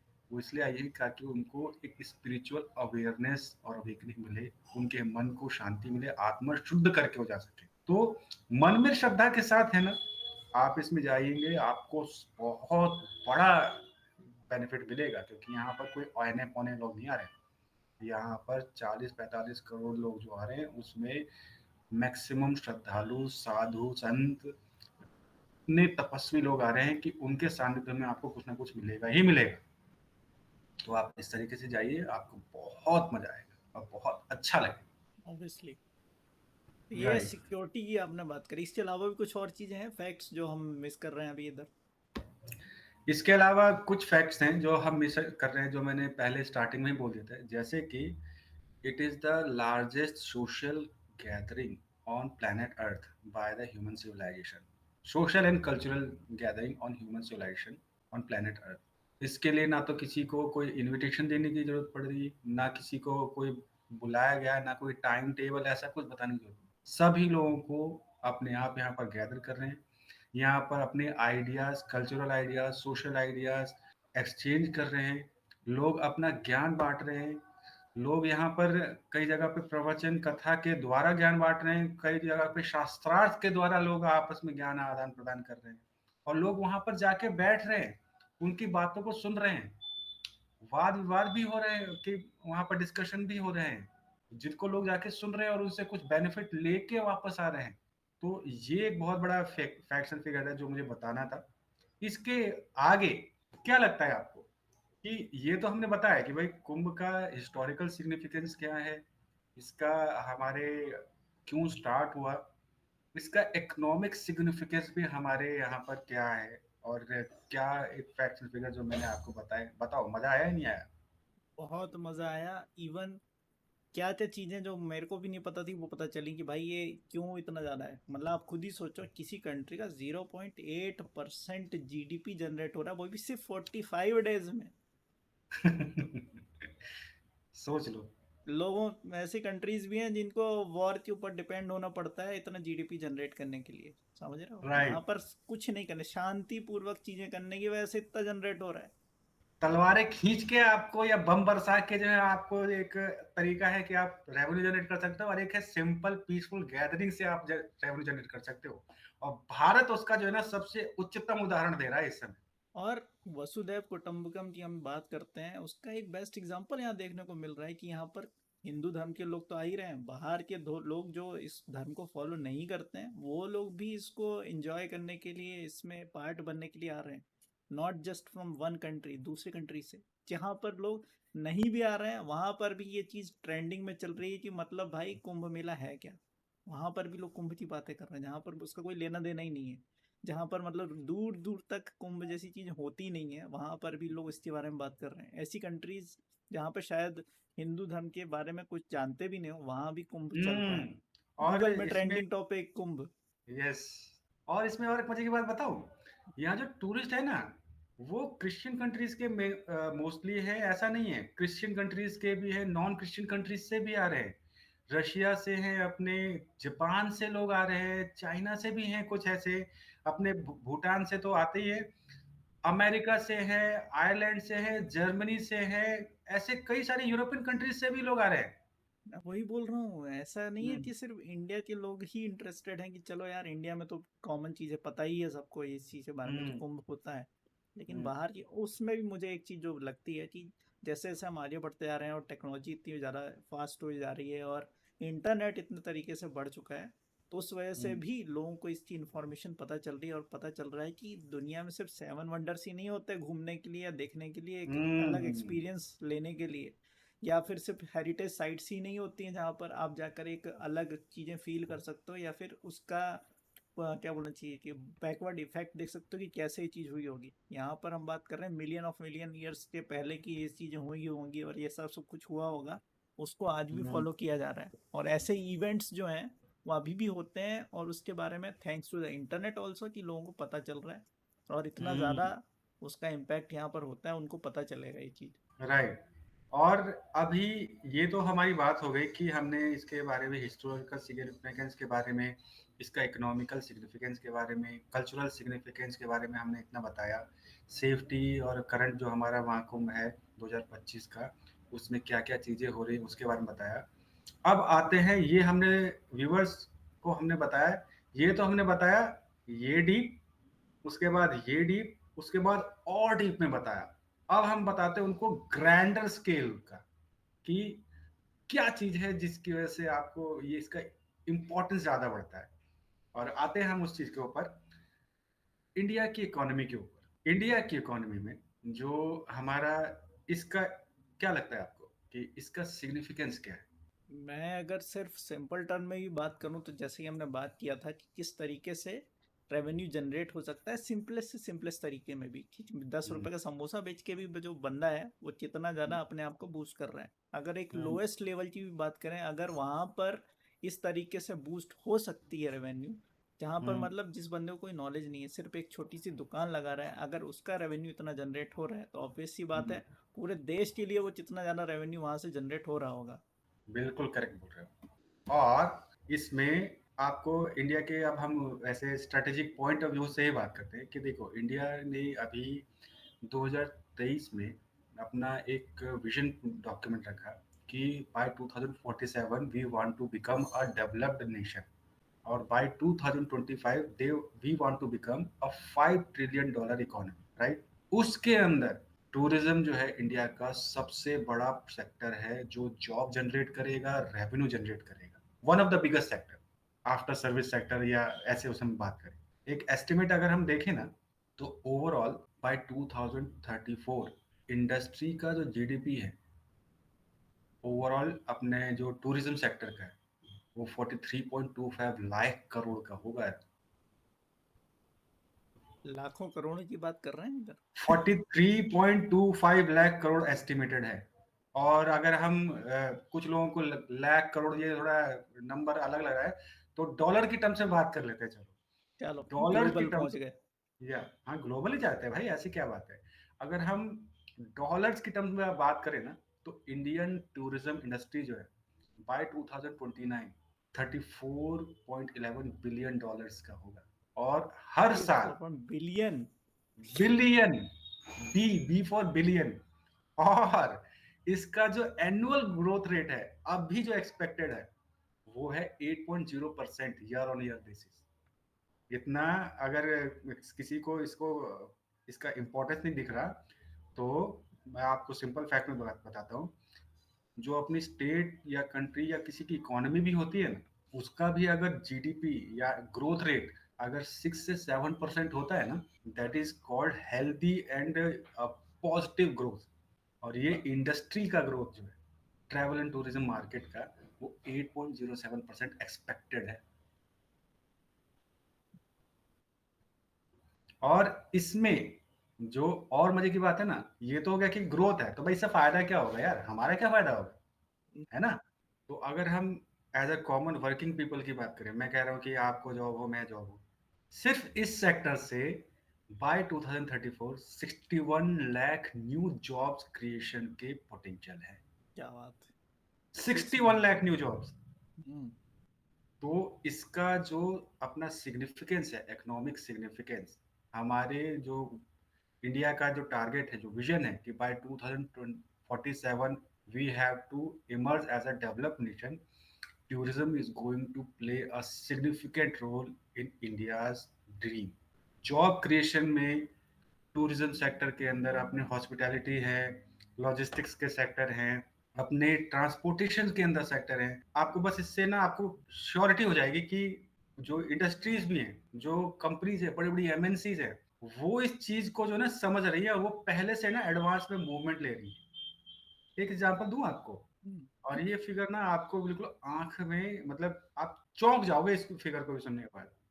दुनिया में सबसे बड़ा एरोप्लेन का जो ऑर्डर दिया है ना, वो 2023 में आया है, और वो भी इंडिया में आया है। सोचो क्या बात है! कितने नंबर ऑफ एरोप्लेन्स का आया होगा, गैस करो। इतने नंबर ऑफ एयरप्लेन्स, मतलब ये एयरप्लेन्स आप मिलिट्री वाले बोल रहे हो, ट्रैवल वाले बोल रहे हो? ट्रेवल वाले, ट्रैवल वाले, commercial aeroplanes. Commercial airplanes, 1000 something. 1000, correct. अरे वाह यार, ये 10 करोड़। 1000, उसमें से भी 500 जो है वो इंडिगो ने परचेज किए, और 470 अपने एयर इंडिया ने परचेज किए। ये दोनों मिला के आपके हो गए 1000। हुँ, अराउंड 1000। बाकी जो भी छोटे मोटे थे उन्होंने परचेज किए। तो दे नो कि इंडिया का जो टूरिज्म का जो पोटेंशियल है, जो मार्केट है, that is going to develop. अब ये तो हो गया कि भाई पोटेंशियल तो है, पर काम क्या हो रहा है, इसके लिए कुछ रियलाइजेशन होगा या नहीं होगा। इसके लिए भी आपको मैं फिगर बताता हूँ। ओके। आज फिगर के ऊपर ही बात कर रहे हैं, तो इससे रिलेटेड मैं आपको फिगर ही बताता हूँ। ये मैं फिगर इसलिए बता रहा हूँ अपने व्यूवर्स को। देखो, हम वर्बली भी बोल सकते हैं कि भाई ये तो बहुत बड़ा ग्रोथ पोटेंशियल है, ये इस तरीके से हम लोग कर रहे हैं, लेकिन बेसिस क्या है भाई। पॉजिटिविटी तो सबको रखनी चाहिए, पर उसमें कोई चीज रियलिस्टिक है या नहीं है। तो मैं जब इन चीजों के बारे में देख रहा हूँ, और मैंने जब इन चीजों के बारे में जाना, तो मुझे लगा कि भाई ये चीज रियलिस्टिक है, मतलब हवा में बातचीत नहीं हो रही है। तो उसी चीज के लिए मैंने ये फैक्ट्स एंड फिगर्स के बारे में थोड़ा सर्च किया और निकाला। जैसे कि अपना पहला मैंने फैक्ट्स एंड फिगर बताया कि कंपनीज में भी अगर आप देखो, तो अराउंड 1000 एरोप्लेन सिर्फ 2 कंपनी ने खरीदी है 2023 में, and this is the biggest purchase of commercial aeroplane in the history of aviation industry. तो 1000, अगर आप सिंपल एग्जांपल के लिए 1000 एरोप्लेन चलाने के लिए 1000 पायलट तो चाहिए होंगे, या 2000 चाहिए होंगे, 2000 पायलट चाहिए होंगे। हुँ, उसके साथ में वर्किंग क्रू भी चाहिए होगा। वर्किंग क्रू कम से कम तो 5 से 10 2-3 का तो रहता होने ही ही है। चाहिए। हुँ, 10 का भी रहता है। आप सिर्फ ये देखो एरोप्लेन खरीदने से कितने आपके जो जॉब्स है वो क्रिएट हो रही है। फिर उसके साथ में आपको इंफ्रास्ट्रक्चर अपने एयरपोर्ट्स के बढ़ाने पड़ेंगे।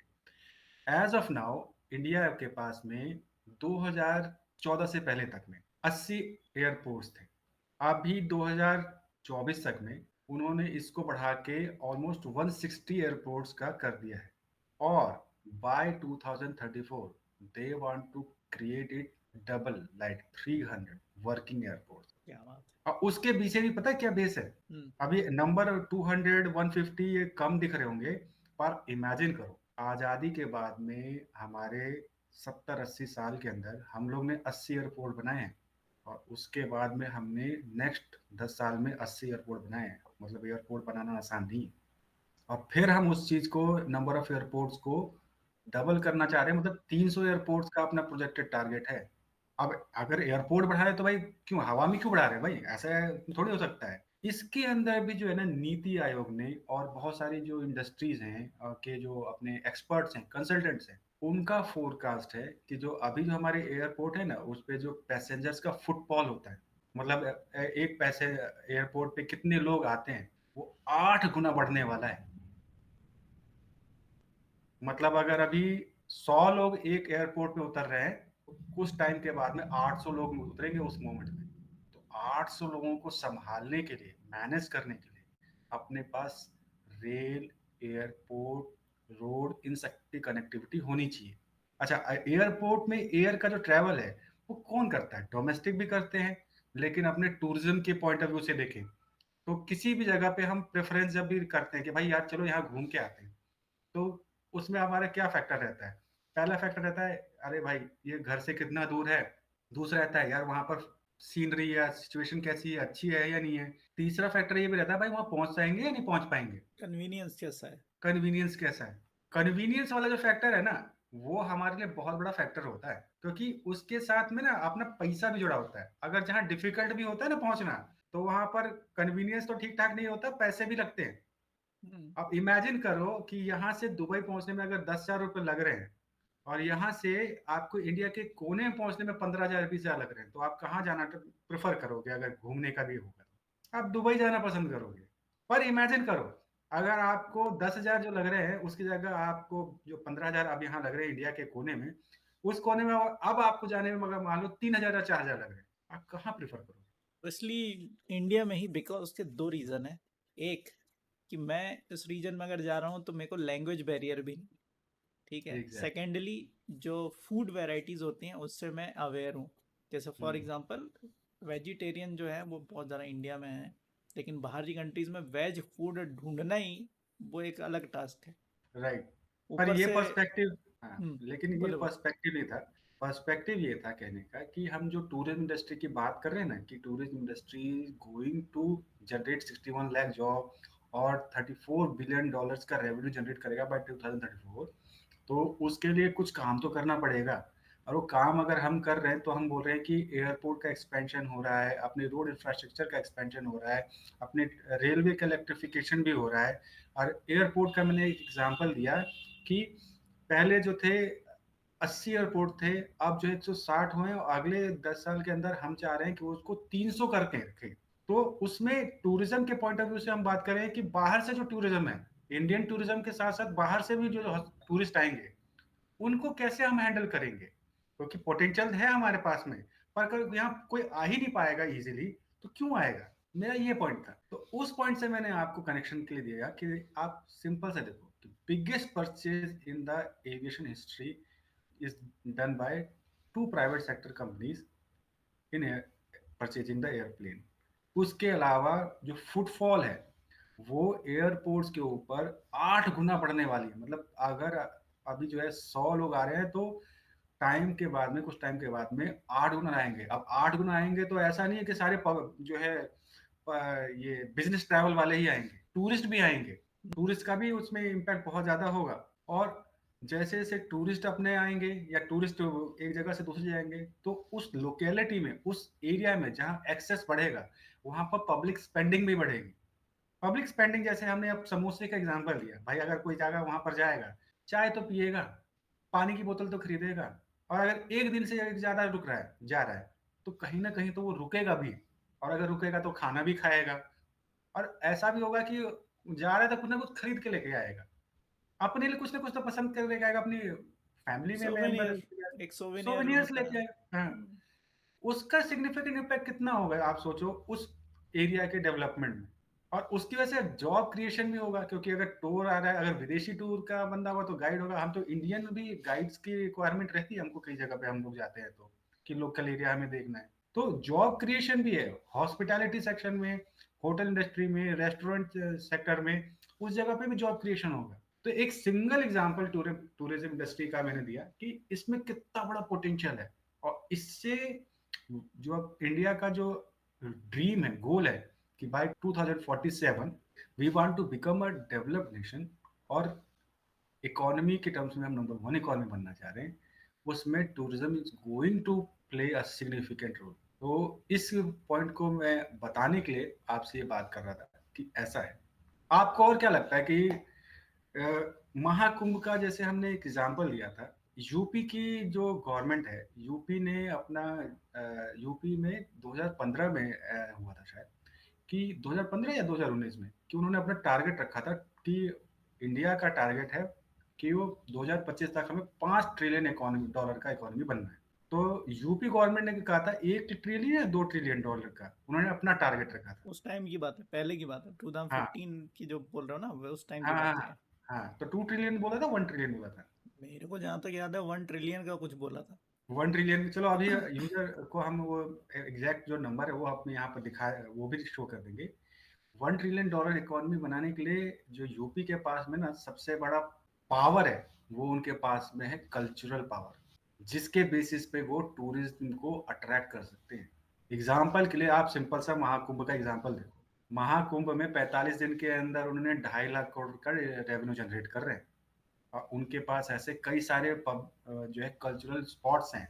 राम मंदिर है जो अभी हमारा रिसेंटली हुआ है, आगरा में है हमारे, ताजमहल। प्रयागराज के अलावा, हाँ, प्रयागराज के अलावा और भी कई ऐसी जगह हैं जहाँ पर धार्मिक प्लेसेस हैं, कल्चरल प्लेसेस हैं, उनका हिस्टोरिकल सिग्निफिकेंस है। और अगर वहाँ की एक्सेसिबिलिटी बढ़ेगी तो रेवेन्यू इससे सबसे बड़ा जनरेट होगा। इसके लिए भी ना इसी के सपोर्ट में बता रहा हूँ, सिर्फ और सिर्फ यूपी में पिछले 10 साल के अंदर 19 एयरपोर्ट बने। इसलिए बनाने ही पड़ेंगे भाई, राम मंदिर की वहां पे देख लो, नया स्टेशन, नया हाँ। एयरपोर्ट बनाना पड़ा, और भी वहाँ कनेक्टिविटी के लिए रोड्स वगैरह कनेक्ट करने पड़े, ओवर ब्रिजेस बनाने पड़े, और सब कुछ कंप्लीट करना पड़ा। उसके लिए राइट। रोड भी मतलब उसके विड्थ बढ़ानी पड़ी, उसके लिए काफ़ी सारे घर वगैरह भी टूटे, लेकिन ऑब्वियस सी बात है उसके लिए उनको सेटलमेंट अमाउंट भी मिलता है, वो सब तो अलग चीज़ है।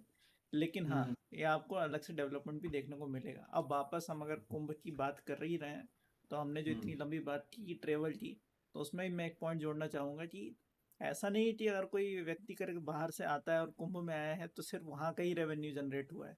वो अगर आया करेक्ट। है तो ऑब्वियस सी बात है, मैं अपनी सिर्फ ऐसे नॉर्मल लॉजिकली बात कर लें कि अगर मैं यार घर से बाहर निकला ही हूँ और मैं इतना खर्चा करके जा ही रहा हूँ, तो मेरा दिमाग में क्या आएगा, यार यहाँ तक आया हूँ प्रयागराज से, यार राम मंदिर कितना दूर है, चलो ठीक है एक दिन का रास्ता है, चलो इधर भी बिल्कुल घूम ही करेक्ट, लेता हूँ। बिल्कुल सही पकड़े हो सर, बिल्कुल सही पकड़े हो आप।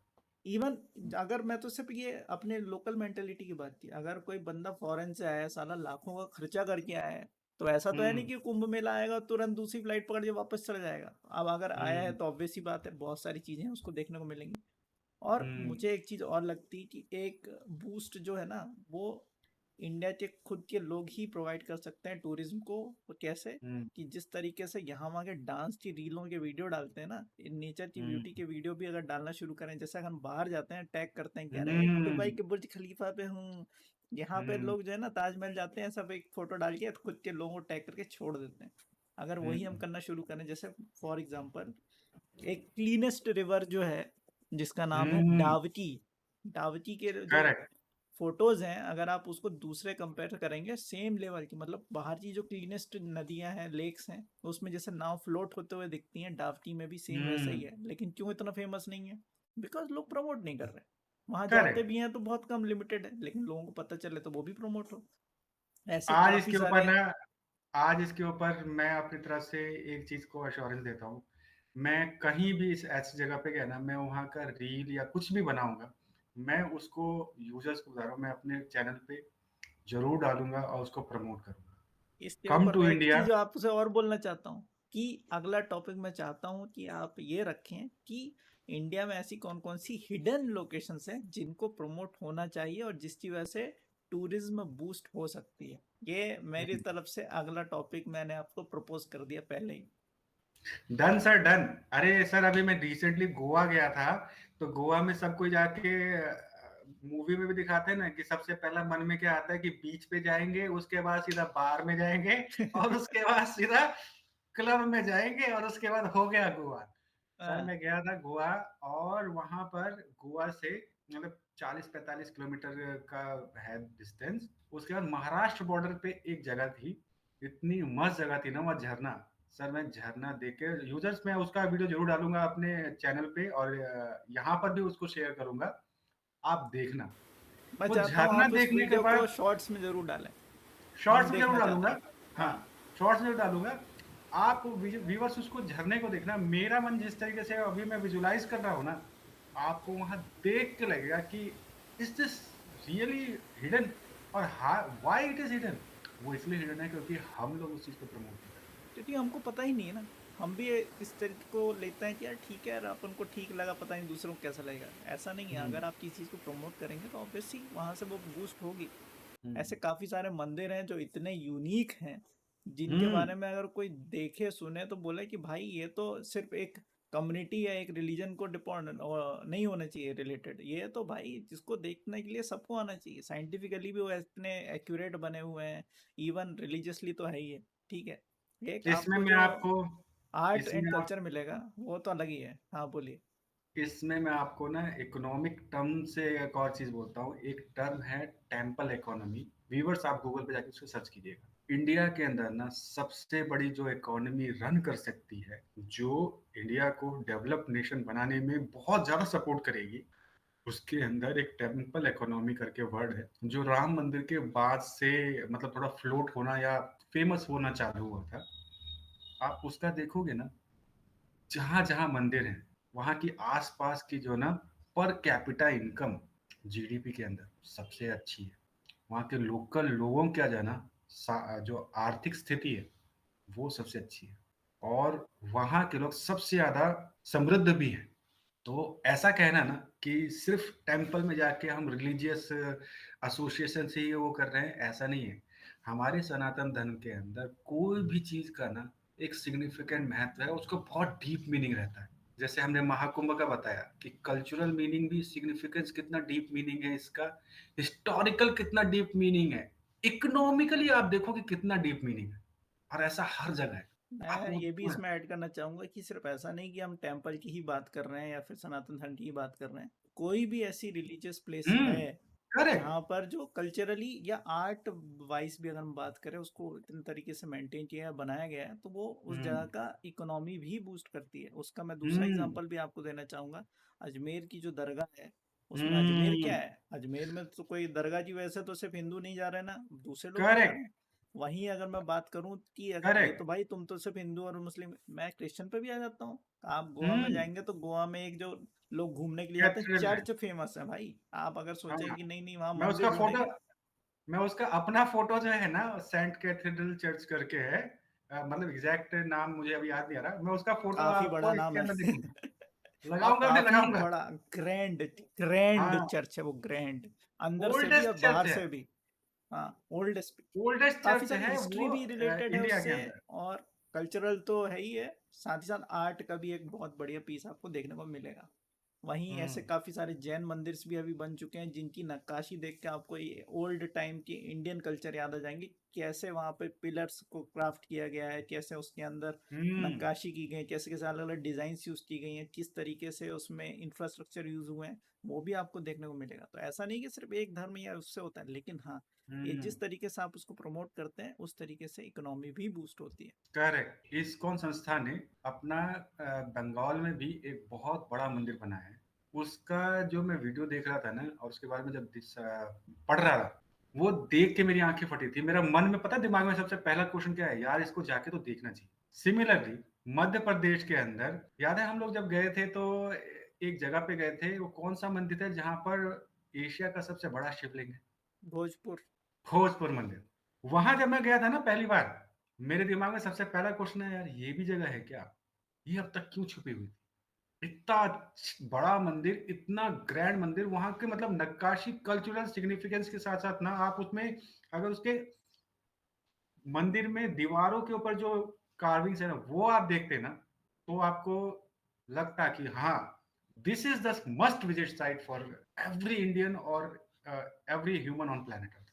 ऊपर से इतना ज़्यादा आप जब उसका एक जगह जाते हैं तो ऑब्वियस सी बात है, अगर थोड़ा सा आप एक्स्ट्रा टाइम देते हैं तो आपके वहाँ की चीज़ों के बारे में तो जानते ही हैं। इसके साथ साथ आप करेक्ट। अपने अगर टाइम को अच्छा यूज़ करें तो एक ही हुँ, जगह घूमने के नाम पर आप तीन चार जगह का अलग अलग उसमें प्लेसेस विजिट करके वहाँ का भी आप इंजॉय कर सकते हैं। फॉर एग्जाम्पल अगर करेक्ट। कोई भोजपुर आया तो मैं हुँ, उसको बता दूं कि आप भोजपुर आओगे तो वहाँ का तो आप इंजॉयमेंट ले ही पाओगे। उसके साथ हुँ। साथ आप भीम बेटिका जैसी हिस्टोरिकल हाँ, इवेंट साइट्स पे भी जा सकते हैं जो कि ज़्यादा दूर नहीं करेक्ट। है। ठीक है, वहां से सिर्फ 10 किलोमीटर दूर के डिस्टेंस पे आपको ऐसी साइट्स मिलेंगी जो कि हिस्टोरिकल, जो नेस्को द्वारा बताई हुई जो हेरिटेज साइट्स हैं उनमें इंक्लूड करते हैं आप उसको। और और भीमबेटका पांडव पांडव के हाँ, जमाने की क्राफ्ट्स जो हैंड्स और जो प्रिंट्स हैं वो आपको दीवारों पे देखने को मिल सकते हैं।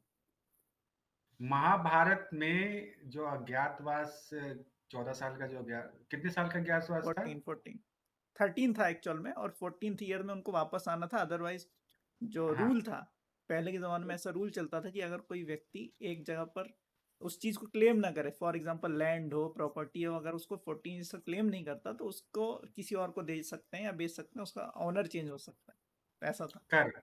हाँ, तो ड्यूरिंग देयर अज्ञातवास वो लोग उस जगह पे भी रहे। तो आप सोच रहे हो हिस्टोरिकल सिग्निफिकेंस कितना है? महाभारत के अंदर जिसका उल्लेख है, वो जगह वहाँ पर है। तो ये हमारा इनक्रक्स कहने का है कि इंडिया के पास ना टूरिज्म की जो पोटेंशियल है for realising the goal to become a developed nation by 2047 it is biggest ये सबसे इससे बड़ा मुझे एक रूल और फॉर फन फैक्ट याद आ गया भाई, ये टूरिज्म के नाम पर कि भाई हमारे पास ऐसी-ऐसी साइट्स हैं जो खुद गवर्नमेंट को नहीं पता कि ये फेमस हो सकती हैं। और उसका हाँ। बेस्ट बेस्ट एग्जाम्पल जो है वो यहीं पे भोजपुर के पास में ही सांची है। सांची सबको हम्म। पता है, उसके नोट्स जो हैं, उसके नोट्स जो करेंसी नोट्स में उसकी पिक्चर्स भी छपी हुई हैं। लेकिन सांची की बात नहीं कर रहा हूँ मैं। सोचो सांची के पास एक पेड़ है, मात्र एक ऐसा पेड़ है जो पहले हाँ। कोई सिक्योरिटी तक नहीं थी। मैं उसके पास जाके घूम फिर के भी आया हूँ, कोई सिक्योरिटी कुछ नहीं थी, ठीक है। ओके। लेकिन आज वहाँ पे आर्मी पर्सनल खड़े रहते हैं, परमिशन नहीं जाने की, सोचो। सोचो। और वो गांव के बीचों बीच ऐसे रास्ते के बाजू में, वहाँ आप हाईवे से जाएंगे तो आपको दिखेगा कि हाँ वो पेड़ लगा हुआ, ठीक और है। अब वो उस पेड़ गांव का कौन सा है? ट्रांसफॉर्मेशन कितना हुआ है आप भी देखो। और ये मैं बता दूं, इसका प्रमोशन इंडियन गवर्नमेंट नहीं कर रही थी, इसका प्रमोशन हम्म। श्रीलंकन गवर्नमेंट ने किया। श्रीलंकन गवर्नमेंट इसको फंड करती है उसकी सिक्योरिटी के लिए, सोचो। ठीक है। मतलब जिस चीज को कोई वैल्यू नहीं थी, जिस साइट के बारे में हम कुछ भाव तक नहीं देते हैं, और वहां पर जब लोगों को पता चला तो किस तरीके से उसका ट्रांसफॉर्मेशन हो गया है कि जहाँ आर्मी तक के लोग खड़े हैं वहां पहले कोई पूछता तक नहीं था उसको, सोचो। और वह बकायदा वहां रोड बनी हुई है, अलग से रोड बनाई गई है, पेवमेंट बनाए गए हैं, पेवर ब्लॉक्स लगाए गए हैं, पूरा मंदिर हम्म। के आसपास पूरा 24/7 सिक्योरिटी चलती है, और वही फंड बाहर की कंट्री से आ रहा है, सोचो। तो ये सब भी और चीजें हैं। उस वृक्ष का नाम क्या है? सुरक्षा नाम क्या है? अरे उस ये वृक्ष का। वृक्ष का नाम एक्चुअल में ये भी एक बोध गया पेड़ ही है, जो कि गौतम बुद्ध के हाँ। द्वारा ही वहां पर मतलब ज्ञान प्राप्ति करने के लिए अलग अलग जब जो रुके थे, उनमें से एक पेड़ वो भी है, जिसलिए उसका हाँ। सिग्निफिकेंस इतना ज्यादा है। तो मतलब सोचो। ये भी आप समझ सकते हैं कि अलग अलग धर्म के भी ये साइट्स हो सकती हैं जिनको आप इस तरीके से प्रमोट करें या फिर डेवलप करें, तो वहां पर भी रेवेन्यू उस तरीके से जनरेट किया जा सकता तो गाइस, अभी इसको हम लोग कंक्लूड करते हैं। इन शॉर्ट हमारा जो समरी था वो यही था कि हमने आपको महाकुंभ के बारे में बताया, उसके हिस्टोरिकल सिग्निफिकेंस ओरिजिन के बारे में बताया, फिर उसका कल्चरल सिग्निफिकेंस और इकोनॉमिक सिग्निफिकेंस के बारे में बताया। फिर आपने हमने आपको जो 2025 में अपना महाकुंभ हो रहा है या होने वाला है उसके बारे में हमने आपको कुछ की इंटरेस्टिंग फैक्ट्स और फिगर्स बताए, डीप फिगर्स बताए। साथ में आपको हमने कनेक्शन भी बताया कि कितना इंपॉर्टेंट कनेक्शन है उसका फ्यूचर पॉइंट ऑफ व्यू से इंडिया के एज अ डेवलप्ड नेशन का जो डी ड्रीम है हमारे इंडिया का, उसको रियलाइज करने के लिए उसमें टूरिज्म के अंदर ऐसे इवेंट्स जो हैं उनका कितना बड़ा इम्पैक्ट है, इकोनॉमिक इम्पैक्ट है, कल्चरल इम्पैक्ट है, जिसकी वजह से हम एज अ इंडियन अपने आप को कैसे एक डेवलप नेशन के लिए ग्रो कर सकते हैं और हम अपने को उस हिसाब से आगे डेवलप कर सकते हैं। और ये रेवेन्यू जनरेशन के साथ साथ जॉब क्रिएशन का कितना बड़ा एक इंडस्ट्री है, जिसके अंदर बहुत अच्छे अच्छे पढ़े पढ़े लोग, सिर्फ वही नहीं जो लोकल लैंग्वेज जानते हैं ना, रीजनल लैंग्वेज जो जानते हैं, उनके लिए भी माध्यम है जॉब क्रिएशन, जॉब जनरेशन का। तो जॉब पोटेंशियल है, इकोनॉमिक पोटेंशियल है, कल्चरल पोटेंशियल है, और हिस्टोरिकल पोटेंशियल है इंडिया के लिए। तो ये चीज हमने आपको अभी यहाँ पर बताई जितना हमसे बेस्ट हो सकता था और जिस तरीके से हम लोग आपको बता सकते थे। कोशिश हमारी यही रही कि हम इसको जितना शॉर्ट एंड कंसाइज वे में कर सके वही करें, बट क्या करें, यहाँ पर जो इसका इम्पैक्ट है और जो इसका सिग्निफिकेंस है वो 5 मिनट 10 मिनट के अंदर हमें लग रहा था कि जस्टिफाइड नहीं है। तो इसलिए हमने इसको जितना अच्छी तरीके से हो सकता था हमने आपको बताने की कोशिश की। हर्षद सर, आपकी तरफ से और कुछ इसमें कंक्लूजन देना चाहें? है। मेरे हिसाब से तो ये, और हम चाहते भी ना कि इसको कम कर सके तो नहीं कर सकते थे, बिकॉज जिस चीज़ की वैल्यू इतने सालों से चली आ रही है उसको अगर हम कितना भी उसका सेचुरेशन कर लें, अगर 144 साल पहले की अगर हम बात कर रहे हैं कि 141 ईयर्स के बाद ये कुंभ आ रहा है, तो अगर उतने का ही सिर्फ सेचुरेशन कर लें तब भी इससे ज़्यादा टाइम लग जाने वाला है। तब भी हमने हम्म। इतना कंसाइज वे में इसको अपन को प्रेजेंट कर पाया आपके सामने। आई होप आप लोगों को पसंद आया होगा, और आप इसमें अपना ओपिनियन भी दे सकते हैं, कुछ चीज़ हमने हमसे मिस हो गई हो या फिर की फिगर्स जो अभी आप जब वीडियो देख रहे हैं जब आपको मिले हो, कि हो सकता है कुछ और भी चीज़ अपडेट हो गई हो, तो वो भी आप आके कमेंट सेक्शन में शेयर कर सकते हैं। और मैंने एक चीज़ और बोली थी कि अगर फैक्ट्स एंड फिगर्स आप हम बताएंगे तो हम आपको अमृत भी देंगे, तो वो अमृत अभी बाकी है, मैं आपको देते हुए जाना चाहूँगा। तो ये कुछ लोगों के लिए अमृत है, और कुछ लोग इसको नहीं मानते, वो अलग चीज़ है, लेकिन ये कुछ जगह पर एज अ टेक्स्ट फॉर्म में भी है। कि इसके लिए भी एक कहानी है, छोटी सी कहानी है, मैं आपको तुरंत बता देता हूँ, ये भी समुद्र मंथन से ही रिलेटेड है। तो समुद्र मंथन के टाइम पे जब ये सब कांड हो चुका और जब बंटने लगा अमृत वगैरह, तो उसमें से अमृत। एक एक जो था, ये अमृत रन में एक बंदा था राक्षस के साइड का जो यहाँ के घुस गया था, ठीक है, जिसके हाँ आपको हाँ। पता होगा राहु और केतु, ठीक है, कैसे हुए वो उसके डिटेल में नहीं जाऊंगा, लेकिन जिस तरीके से 4 जगह पर अमृत कलश जो है, वो जहाँ पे नासिक और ये अपना हरिद्वार, ये कुंभ जहाँ-जहाँ होते हैं, वहाँ हमने बात करी। वैसे ही कुछ बूंदें जो हैं और भी गिरी थीं। वो कैसे गिरी थी? जब ये बंदर ओके जो था, हमारे राक्षस बंदूक भाई जो ओके। थे, उसने ऐसा पिया, अब जो यहाँ से तो चला गया, तो ये भी अमृत बन गया, हाँ इसके पास ये भी वो हो गया, लेकिन हाँ हाँ। अब क्योंकि काटा, तो सर में से ऐसे धुड़ुम से गिरा, ठीक है, क्योंकि हम्म कंट्रोल करने के लिए कुछ था नहीं, तो उसके मुंह में जो हम्म। कुछ बूंदें थी वो नीचे गिर गई, ठीक है। ओके। तो ऐसा बोला जाता है, लोकल कुछ कथाएं, लोक कथाओं में ऐसा है, दंत कथाएं जो है अपनी। हाँ, कि मतलब उसको आप मानना है नहीं मानना हो तो वो आपकी मर्जी है, लेकिन लोक कथाओं में ऐसा है कि उस अमृत की बूंदों को गिरने की वजह से 2 चीजें निकल के आए। आपको पता है वो हम्म। 2 अमृत की चीजें कौन सी हैं? नहीं। पहला है प्याज और दूसरा है लहसुन। इसलिए उनके मुंह से, उससे खाने से आपको बदबू आती है, लेकिन उसका मेडिकल साइंस के में भी अगर आप इम्पोर्टेंस देखो कितना ज़्यादा है, क्या बात इसलिए है भाई। तो मैंने आपको अमृत बता दिया। अब आपको खाते हो तो ठीक, नहीं खाते हो तो भी ठीक, लेकिन ये सच में मेडिकल साइंस से भी प्रूवन है कि काफ़ी ज़्यादा आपकी हेल्थ को भी बूस्ट करता है। तो देखो, राइट। मैंने तो अमृत दे दिया, अब आपकी मर्जी है, आप उसको खाते नहीं खाते वो आपकी मर्जी, मेरा काम था अरे बताना, मैंने डेफिनेटली। अपना मैं काम पूरा रोज किया। इसका इसका प्रसाद, हाँ, मैं रोज इसका प्रसाद जो है डेली सब्जी में डाल के खाता हूँ। और हम लोग बेसिकली ओरिजिनली हमारा बिहार से ही है, तो हमारे यहाँ पर जो दाल होती है ना, उसमें जो छौंक लगता है, आय उसमें हाय, मिर्ची और लहसुन वो क्या बात है। 100% रहता है। और कोई भी सब्जी जो बनती है तो उसमें प्याज तो डलता ही डलता अरे प्याज तो हर जगह सलाद में यूज होता है, और बाकी तो मजे ही मजे हैं, यूज करो। और ये काफी सारे मतलब जो आयुर्वेद के बुक्स हैं उनमें भी ये बोला गया है कि एक टाइप से अमृत है, तो उसको खाना जरूरी है।